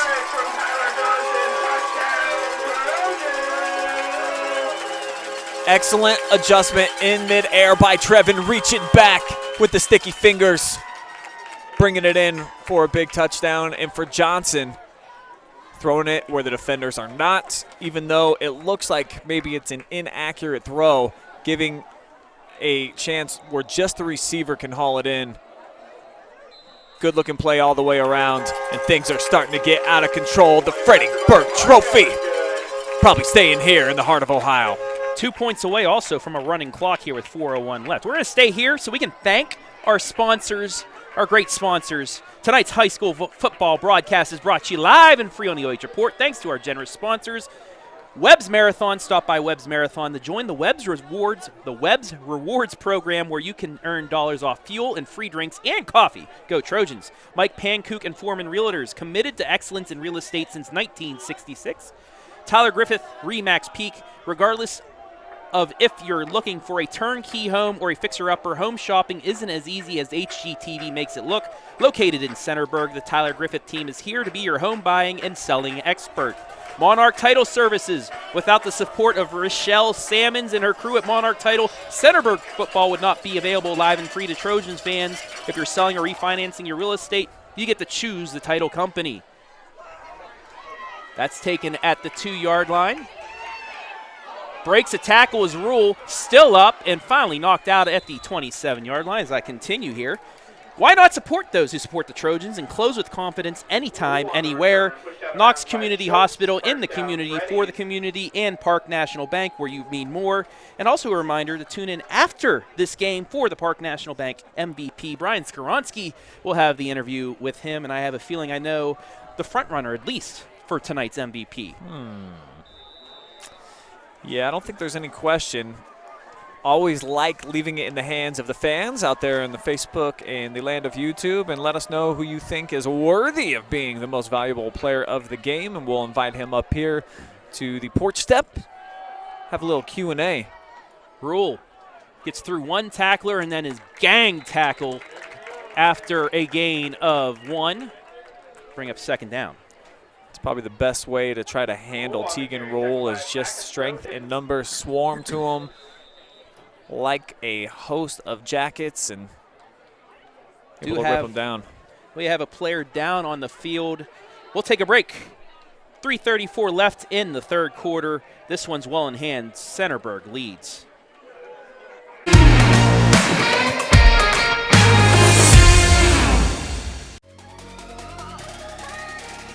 What's up, America? Brian Skowronski here, and if you want to see me and the gang chop it up with some unintelligent conversation, we've got the show for you. Check out the OH Report video podcast every Monday, exclusively right here on the OH Report. At Knox Community Hospital, your primary care physician is more than someone who delivers your test results, more than someone who writes prescriptions, more than someone who listens to your heart. We are your healthcare partner who takes the time to know you, listen to your concerns, and provide you with expert personalized care to make and keep you well. Because to us, you're more than just numbers on a chart. You're a neighbor and a friend. Knox Community Hospital, in the community, for the community.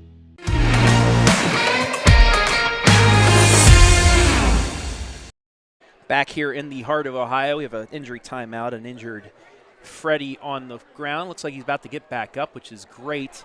That is number 70, Cameron Coble. But make sure to tune in tonight, 11:30. The Friday Night Pigskin. We'll have scores from all around the area. I think 8 highlighted games, 5 live games, 3 highlights. Interviews, analysis, Eric Will. He's one of the main, guys in that, I would say, right, Brian? And I'll break down who's in or not in the playoffs. Back to action. Carpenter going to take it. He's lit up. Oh, wow. Oh, my. Carpenter on the carry, tackle 5. Yeah, so I got a little caught up checking out the fans over there, but you can see the big stick at the end of that play. It's been a monstrous game so far for Tristan Hankinson. He's really left his mark on this game on both sides. Well, I just found out they said Moose Hankinson, so got a nickname, Moose. I have a lot of guys behind me nodding their heads, so that is the nickname. I like it. Mass is going to go down deep for Carpenter. In and out of the hands once again.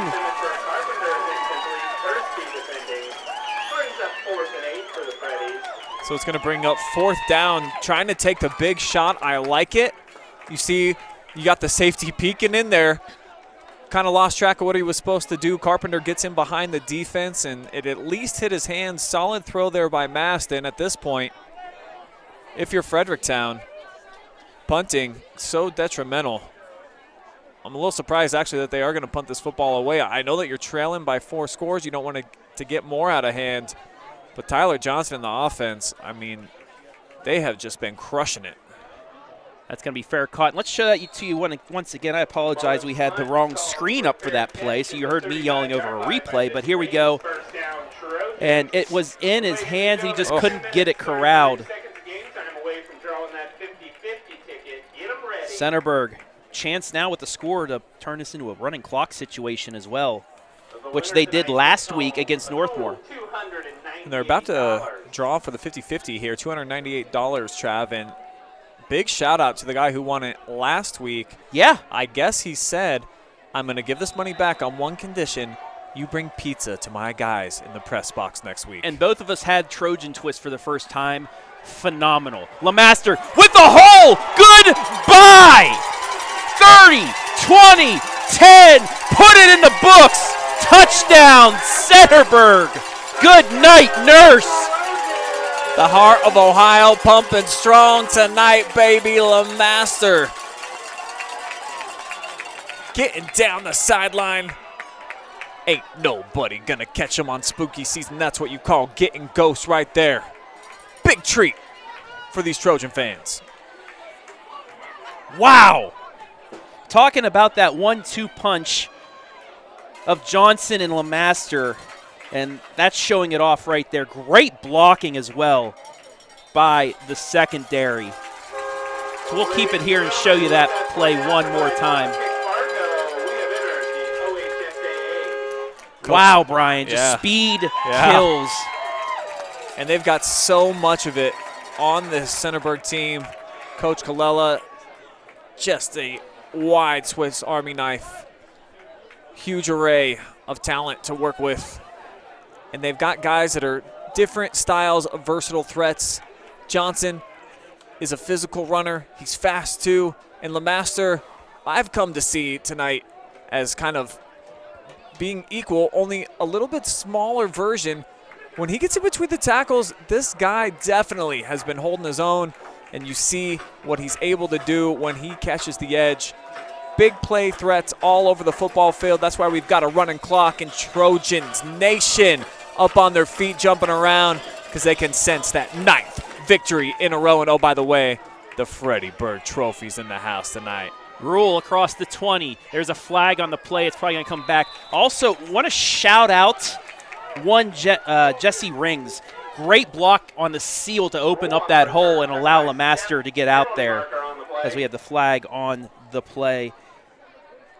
Both Johnson and LeMaster now over 100 yards. That 65-yard run now has him, LeMaster, at 119 yards on 9 carries. And you look at the season averages, basically both these guys going over 100 yards every single game, night in, night out. So you can't just key on one, and that's what makes them so dangerous. And like I said 2 drives ago for the Trojans, if you can just complete 1, maybe 2 passes per drive, doesn't even have to be the big plays.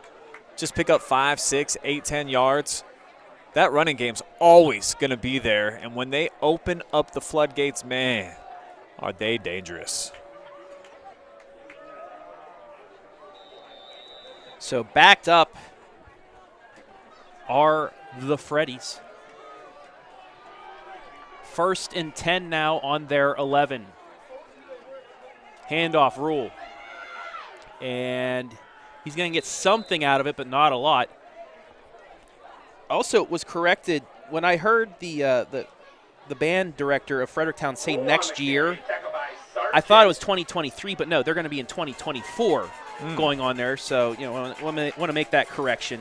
Next year is next school year. But anyway, thank you, everybody, for commenting in watching tonight live and free. Without you, we're nowhere. Well, we'd still be here. Just wouldn't be as much fun without the fans. No. Probably wouldn't have any sponsors either because nobody's watching. So that's incomplete. Bring up 3rd down. This has been a fun one tonight, Brian. It looked like we were going to get an awesome back-and-forth contest at the beginning with Fredericktown actually striking first. This is 42 unanswered points now by the Trojans. It's been really impressive to watch them blossom and develop and figure out, in some regards, the Fredericktown defense and what type of pressures they were trying to apply, because early on Centerburg wasn't having a lot of success. They were having the ball in great field position, couldn't capitalize. Ever since they have found the end zone a whole bunch, that's why they've got this huge lead, and the Freddies just playing for pride at this point. Finally, Mast able to get a completion out there to Teegan Ruhl out of the backfield.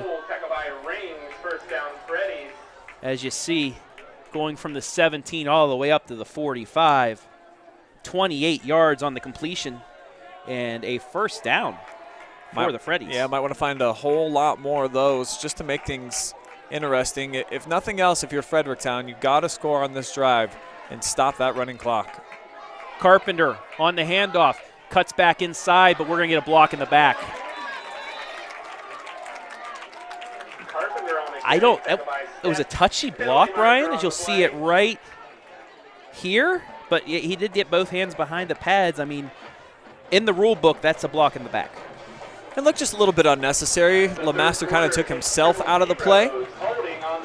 And you saw it was just a touchy foul as we're headed to the 4th quarter. Money time coming up, baby! Live and free on the OH Report.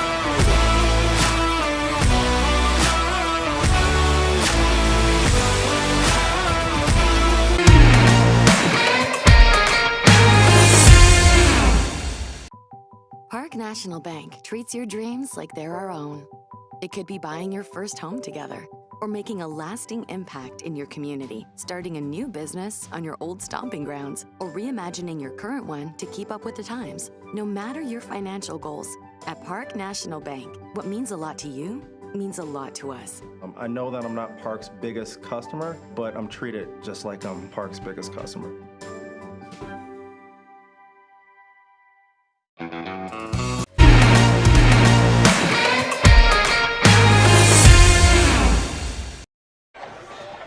Back here in the heart of Ohio, 4th quarter about to begin. a running clock as Centerburg well in hand. And shout out to Jack Gregory, the former play caller here at Centerburg, watching this one tonight. Led the Trojans to a playoff appearance last season.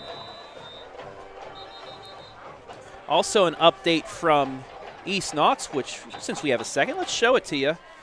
35-21 Danville. Danville was hoping for a win and a Fredericktown win to get that KMAC championship, but Sorry, right guys. now it's not looking like that. Oh, and we're going to do an untimed down, so technically we're still in the third quarter. But I guess what they're going to do is just going to run this play, and then they'll switch sides. Interesting. It's going to be a halfback pass again. Carpenter, it's going to go deep, and it is caught!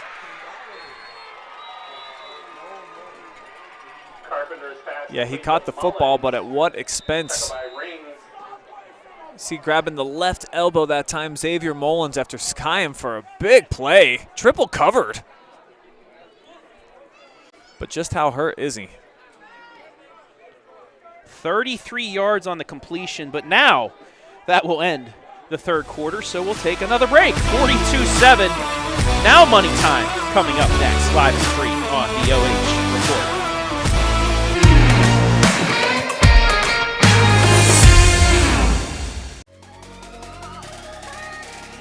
What's up, America? Brian Skowronski here, and if you want to see me and the gang chop it up with some unintelligent conversation, we've got the show for you. Check out the OH Report video podcast every Monday, exclusively right here on the OH Report. At Knox Community Hospital, your primary care physician is more than someone who delivers your test results, more than someone who writes prescriptions, more than someone who listens to your heart. We are your healthcare partner who takes the time to know you, listen to your concerns, and provide you with expert personalized care to make and keep you well. Because to us, you're more than just numbers on a chart. You're a neighbor and a friend. Knox Community Hospital, in the community, for the community.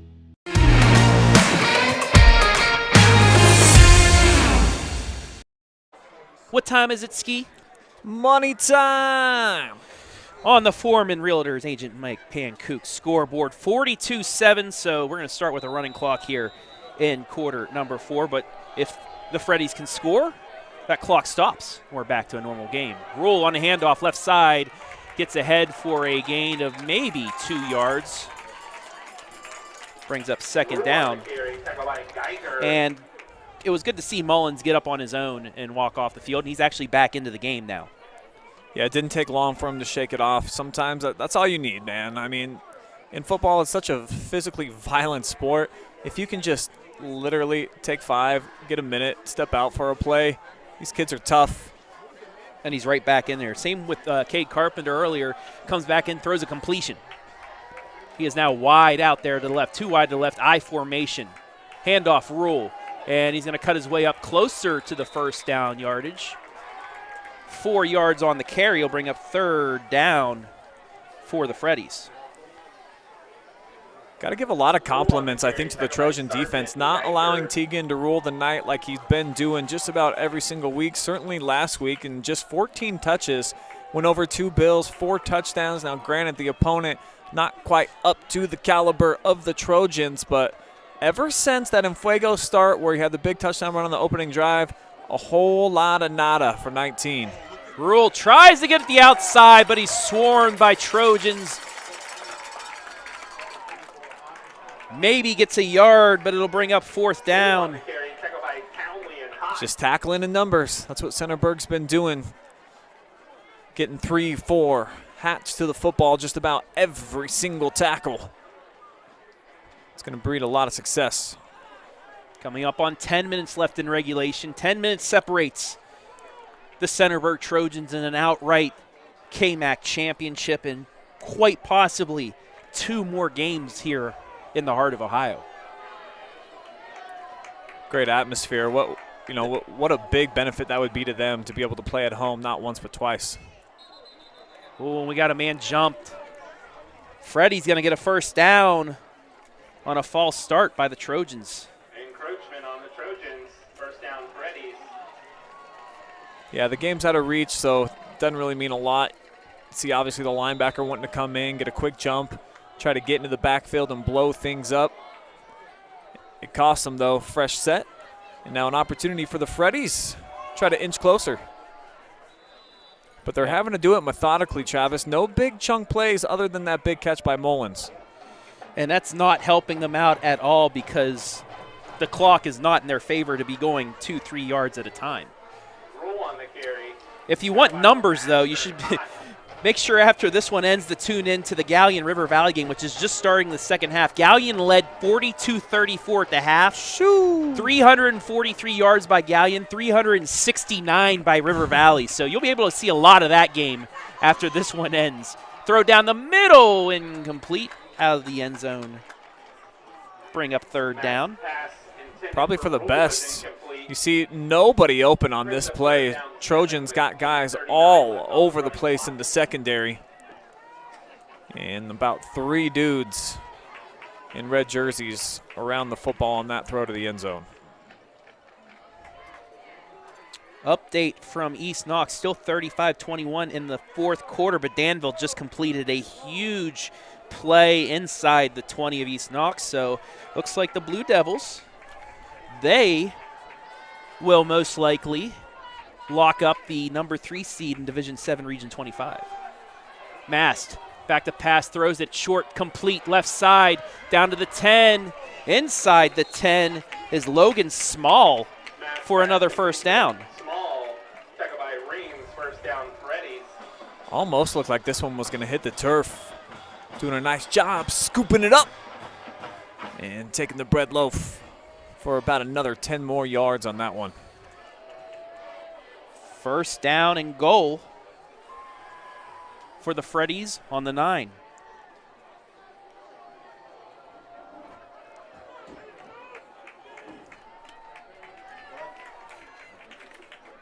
Ruhl takes the handoff, cuts to the side and gets closer to the end zone. He'll be taken down at the 4-yard line. Give him 5 yards. Ruhl on the carry, tackled by Stepp and Marshall. Slow and steady, winning not the race, but at least the drive here for Fredericktown. 143 yards on the ground now by Teegan. Now, Fredericktown, even with the loss, has a chance of making it into the postseason. They need a couple teams below them to lose, though, tonight. Big hit at the line of scrimmage. Ruhl on the carry, tackled on the backfield by As Ruhl is tackled by Moose. Yeah, he saw the Moose just come in with a flying start. Got kicked out of the guys back here laughing. I called him Moose, which is great. I also have to give it to all the folks here in the Centerburg press box this season. Have been awesome. They're trying to look around me as they're trying to do their stats and stuff, so I apologize for being a big wall in your window, but appreciate it. Mast actually throws it to Teegan Ruhl for the touchdown. Kind of caught me off guard, too. I thought he handed it to him, but nonetheless, Freddie's back on the board on the 4-yard pass. Smooth play action. Little wheel route. Don't normally see it this deep into enemy territory, but it pays off. Just getting their best athlete one-on-one out on the perimeter. You see Teegan out to the sideline, just cuts it back upfield. Solid catch in the end zone. Running clock. No more. Snap is down, extra point away, and it is good. 6:06 left in the game. 42-14, Trojans will be back.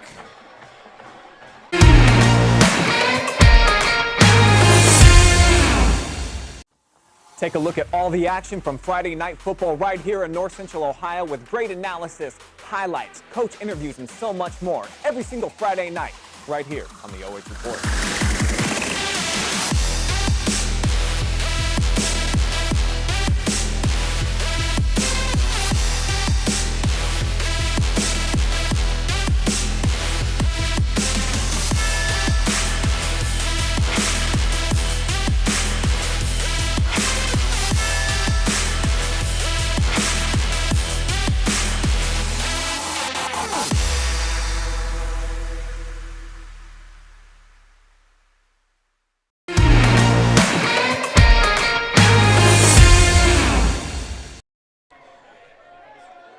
Clock back to normal, but Centerburg still leading 42-14 here in the heart of Ohio.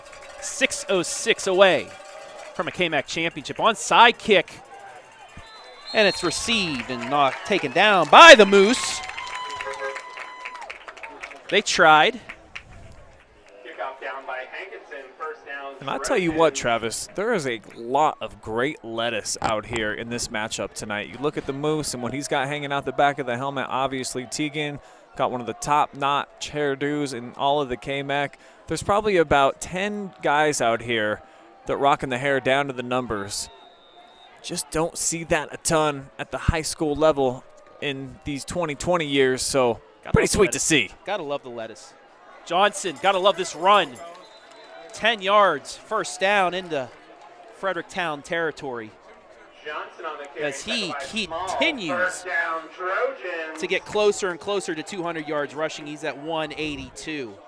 But if we could spin that one again, I mean, Tyler's fast. He's doing a nice job. All right, let's show it again. Did you see the block by Big John? Watch as he just manhandles his guy, takes him completely out of the equation at the next level, and he even had a chip block on a lineman before he got there.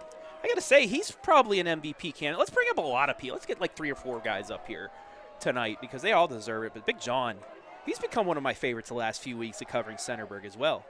LeMaster carrying a guy. He had him wrapped up in the backfield, and LeMaster just took him for a sleigh ride. I mean, do you even lift, bro? This guy, he definitely is hitting the squats on the reg. Never saw a leg press machine he didn't like. 123 yards rushing now for LeMaster as we come up on 5 minutes remaining, and I think some of the seniors getting a curtain call. Saw Dominic Vargo just got one. Johnson stops, cuts, and still gets positive yards as he gets towards the 40. Give him 3 more. It'll bring up third down and short. If I'm Coach Andy, that's his last touch of the night. I'm getting number 7 very safely over to the sideline. I'm going to rope him off, make sure that nobody touches him for the rest of the game. And you got to think probably if they get this first down that will be the case. 3rd and 3. I also want to thank everybody for watching this evening, live and free.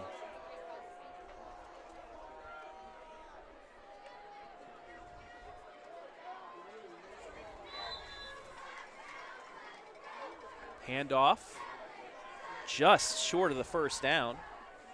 Ladies and gentlemen, senior. Yeah, just wasn't a whole lot there here for Isaiah Sewell, sophomore, getting in at the end of the game.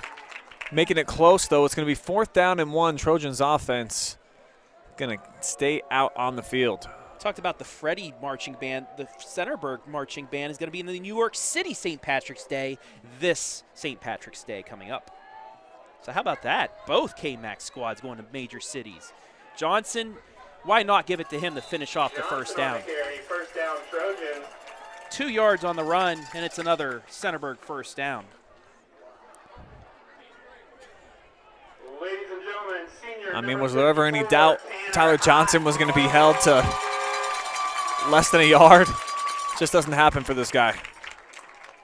As the curtain calls continue, Tanner Hott just took one. But is it a curtain call since they're going to be here for at least another week or 2? I mean, yeah. You got to do it for senior night. Yeah, on senior night, absolutely. 1st and 10 from the 36 of Fredericktown, under 3 minutes to play. And it is going to be a handoff and a hole. Cuts back. Sewell to the house. Why not?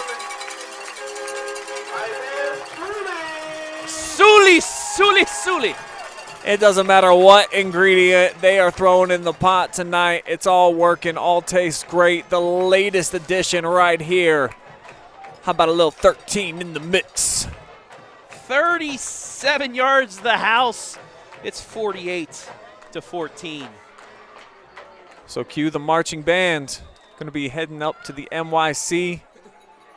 Flags flying here Clock's running. The Trojan mascot here. Extra point by Vargo is good. We'll take a quick break. Be back with the final 2:49 live and free on the OH Report.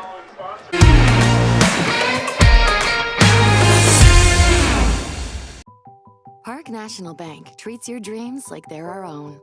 It could be buying your first home together or making a lasting impact in your community, starting a new business on your old stomping grounds, or reimagining your current one to keep up with the times. No matter your financial goals, at Park National Bank, what means a lot to you means a lot to us. I know that I'm not Park's biggest customer, but I'm treated just like I'm Park's biggest customer.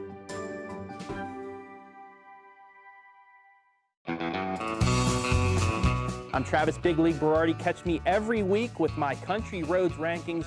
We'll go over the small school top 10 football schools here in the area.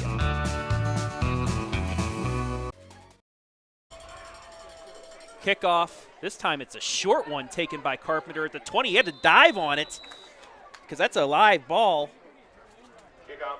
That's where Fredericktown will take probably their final possession of this game, 1st and 10. Your first time seeing the Trojans live and free. Well, not only live and free, but in person, Brian. What's your thoughts on Centerburg? They're a lot better up front than I was anticipating. I knew that they had the skill guys. They have had that at their disposal for the last couple of seasons. We've seen them. They're proven commodities. I didn't realize how good the big three up front was, led by this guy right here, number 71, Big John, and a couple other complimentary pieces around him. And defensively, it just felt to me like all they had to do was see Fredericktown on offense like a couple of times, and then you really got to credit the coaching staff. Once they got a glimpse of what they were trying to do and how they were trying to move the football, things changed. They got a read, and they started shutting things down, swarming and gang tackling. Hats off to this Trojans defense all the way around. But the big fellas, the big sexies, they've definitely been leading the way for LeMaster and certainly Tyler Johnson, probably all season long. But it's been on full execution and under the spotlight here tonight for the Freddieburg. We'll give some more shout-outs on Facebook. Barry Crane, Charity once again, Dennis, Isaac, Jim, Sonia, Ryan, Marcia, Michaels, that's a handoff up the middle. Marie and Jean Stockwell watching too. Hi, guys. How y'all doing? That's a gain of 5 by Hoflich. Bring up 2nd down and manageable. Also to Deanne Thompson, Brandon Kitsis, and William LeMaster.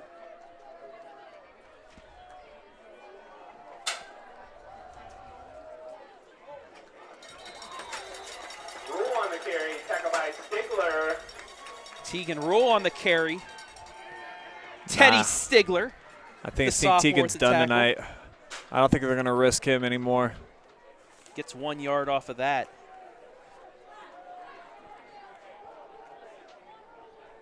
So we are coming up on 90 seconds left.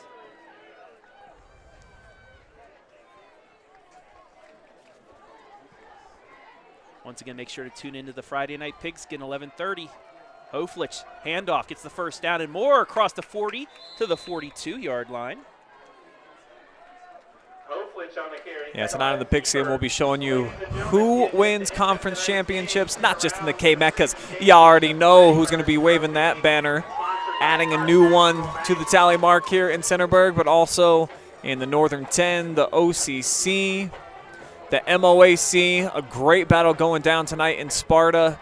A win and take the crown scenario between Clear Fork and Highland. And then also in the Firelands Conference, we'll show you if Crestview has been able to earn an outright title. They were leading big at the half. Speaking of big, Hoflich, another big run. Gives him 18 more yards. Hoflich on the carry, tackled by Schooley and Vinny Morgan.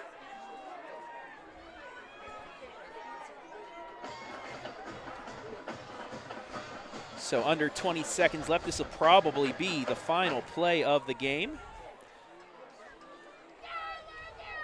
as the Trojans going to get that Freddieburg Trophy. Not only them, but the Park National Bank in Centerburg will also take a Freddieburg Trophy.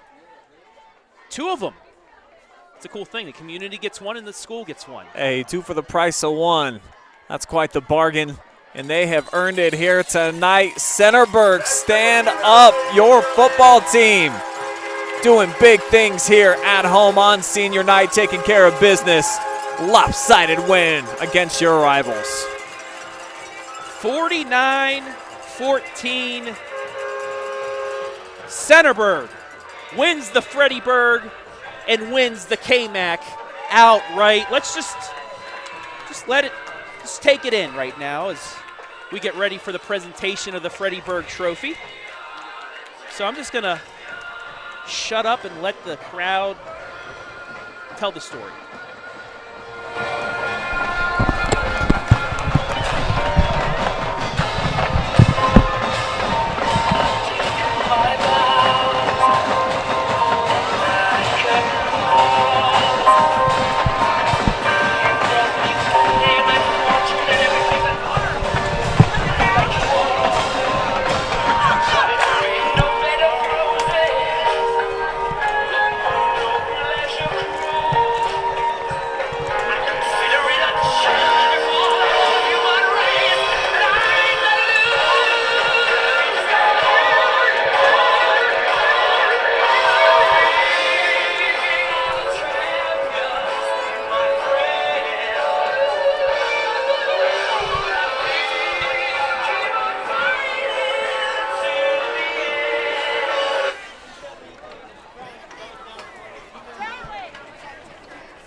What a night for these young men, capping off a huge performance against their KMAC rivals, winning the conference outright. 9 consecutive wins after a low point of their season.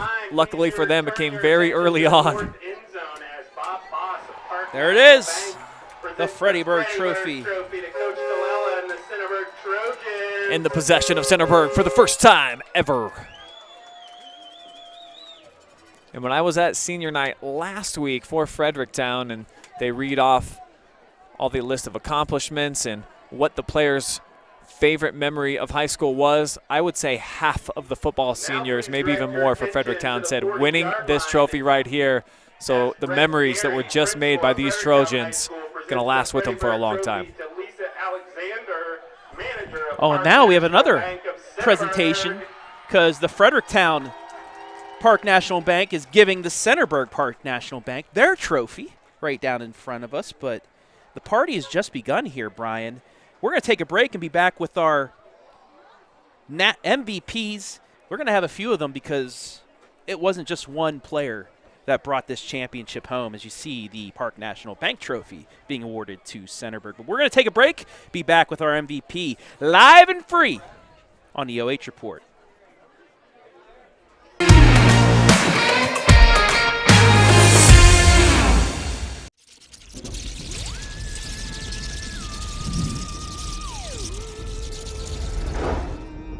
Happy Halloween!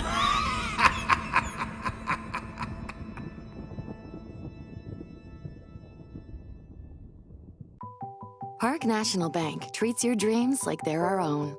It could be buying your first home together or making a lasting impact in your community, starting a new business on your old stomping grounds, or reimagining your current one to keep up with the times. No matter your financial goals, at Park National Bank, what means a lot to you means a lot to us. I know that I'm not Park's biggest customer, but I'm treated just like I'm Park's biggest customer. At Knox Community Hospital, your primary care physician is more than someone who delivers your test results, more than someone who writes prescriptions, more than someone who listens to your heart. We are your healthcare partner who takes the time to know you, listen to your concerns, and provide you with expert personalized care to make and keep you well. Because to us, you're more than just numbers on a chart. You're a neighbor and a friend. Knox Community Hospital, in the community, for the community.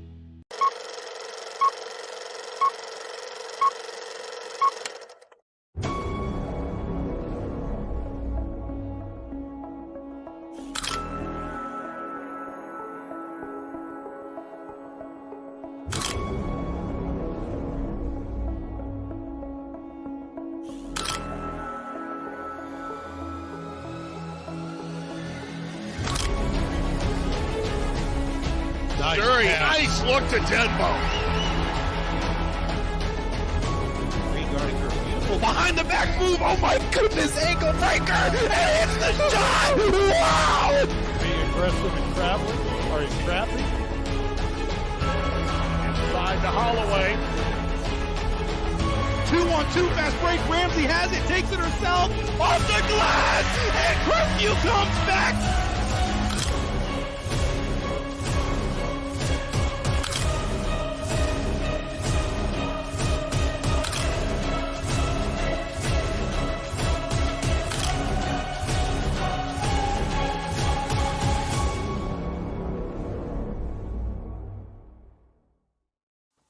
Take a look at all the action from Friday Night Football right here in North Central Ohio with great analysis, highlights, coach interviews, and so much more every single Friday night right here on the OH Report.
Yeah, you can start with it.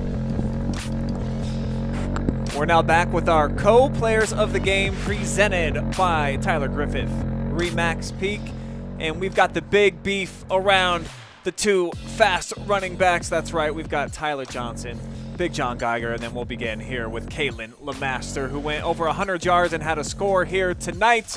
Just talk about first the satisfaction, getting that Freddieburg Trophy in your possession for the first time. I know it's a really sweet trophy, one of the coolest ones I've ever seen, and now it belongs to you. How's that feel? It feels awesome. I mean, with all the work we put in the off-season, all the times I just thought about the game last year, just a big relief. Not a relief, but it feels amazing.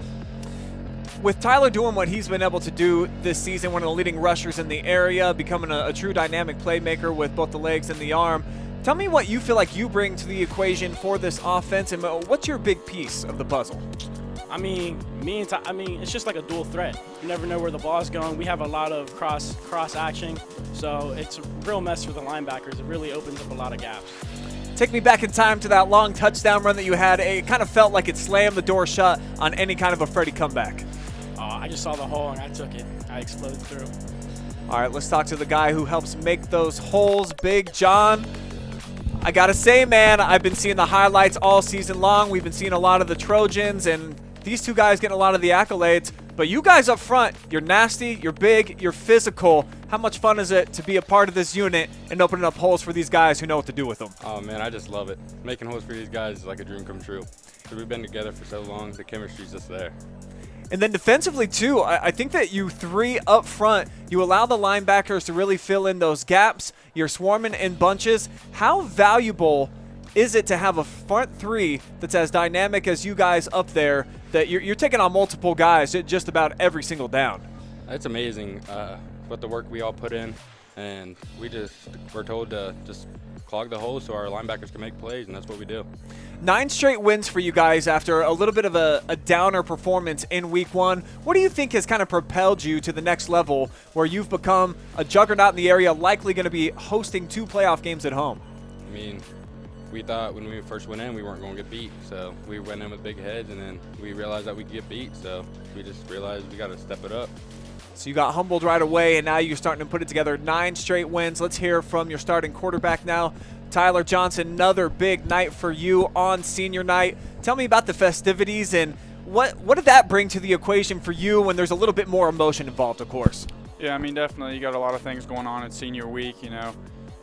It brings a lot of emotions, you know. You can see the emotions at the beginning of the game, you know. We weren't really, like, the ball wasn't flowing very well, so, you know, once those emotions got settled down, we started grooving, and it was awesome. Your coach really was singing your praises to both me and Travis pregame, just saying that you just keep improving week to week, and you've become a true dual-threat quarterback. Talk to me about some of your preparation that you're putting in that's helped you become a guy that you never know what you're going to get from you when you're back there, especially in the spread offense, which makes you really tough to stop.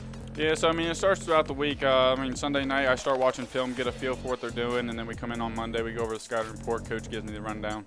And then from Tuesday forward, I go into his classroom every single day and watch film for a good 45 minutes or so. So, you know, I do a lot of preparing just to be able to do what I do out on the field. And how cool was it to clinch an outright KMAC championship here at home? And not only that, you do it by knocking off Fredericktown, and you get that Freddieburg Trophy. I mean, it's awesome. It's awesome. You know, I think a lot of people doubted us at the beginning, you know, lost to Utica. But, you know, after that, we were able to figure things out. And I think a lot of people doubted me, myself. So, I mean, it's so much more enjoyable. Well, if you want to throw a shout out to anybody who's helped kind of get you in this position, or maybe just somebody out there watching live and free, go for it. I mean, shout out to the community, the coaches, my friends, and my teammates. Couldn't do it without them. Yeah, the community is amazing. I can't believe how many blankets were lined out here a couple of days ago. Let's hear from all you guys. Who you want to give some love to if you want to pass that headset down? Big John? I want to give a shout out to Trojan Nation, the community, and my family. Thank you. And last but not least, I want to give a shout out to the Red Army, Go Bird, and my mom. I love her. All right, Kaylin LeMaster, Big John, Tyler Johnson, our co-MVPs tonight, presented by Tyler Griffith Real Estate. We're going to take a quick time out. We'll be back and wrap things up from the heart of Ohio.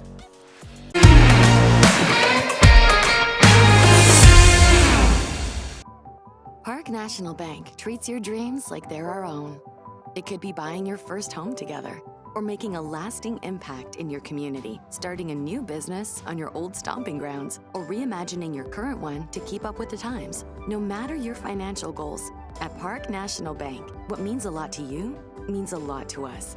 I know that I'm not Park's biggest customer, but I'm treated just like I'm Park's biggest customer.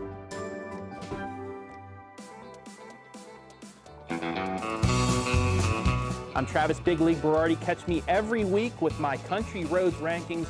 We'll go over the small school top 10 football schools here in the area.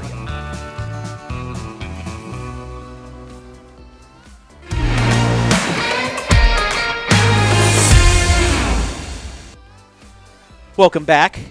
As you see, Tyler Johnson talking to some of the Ohio State folks here. That's just cool right there, Brian. I mean, seeing that your play has been noticed by a major Division I school, and to see them come out here in your rivalry game and you dominate, that's just got to be a great feeling.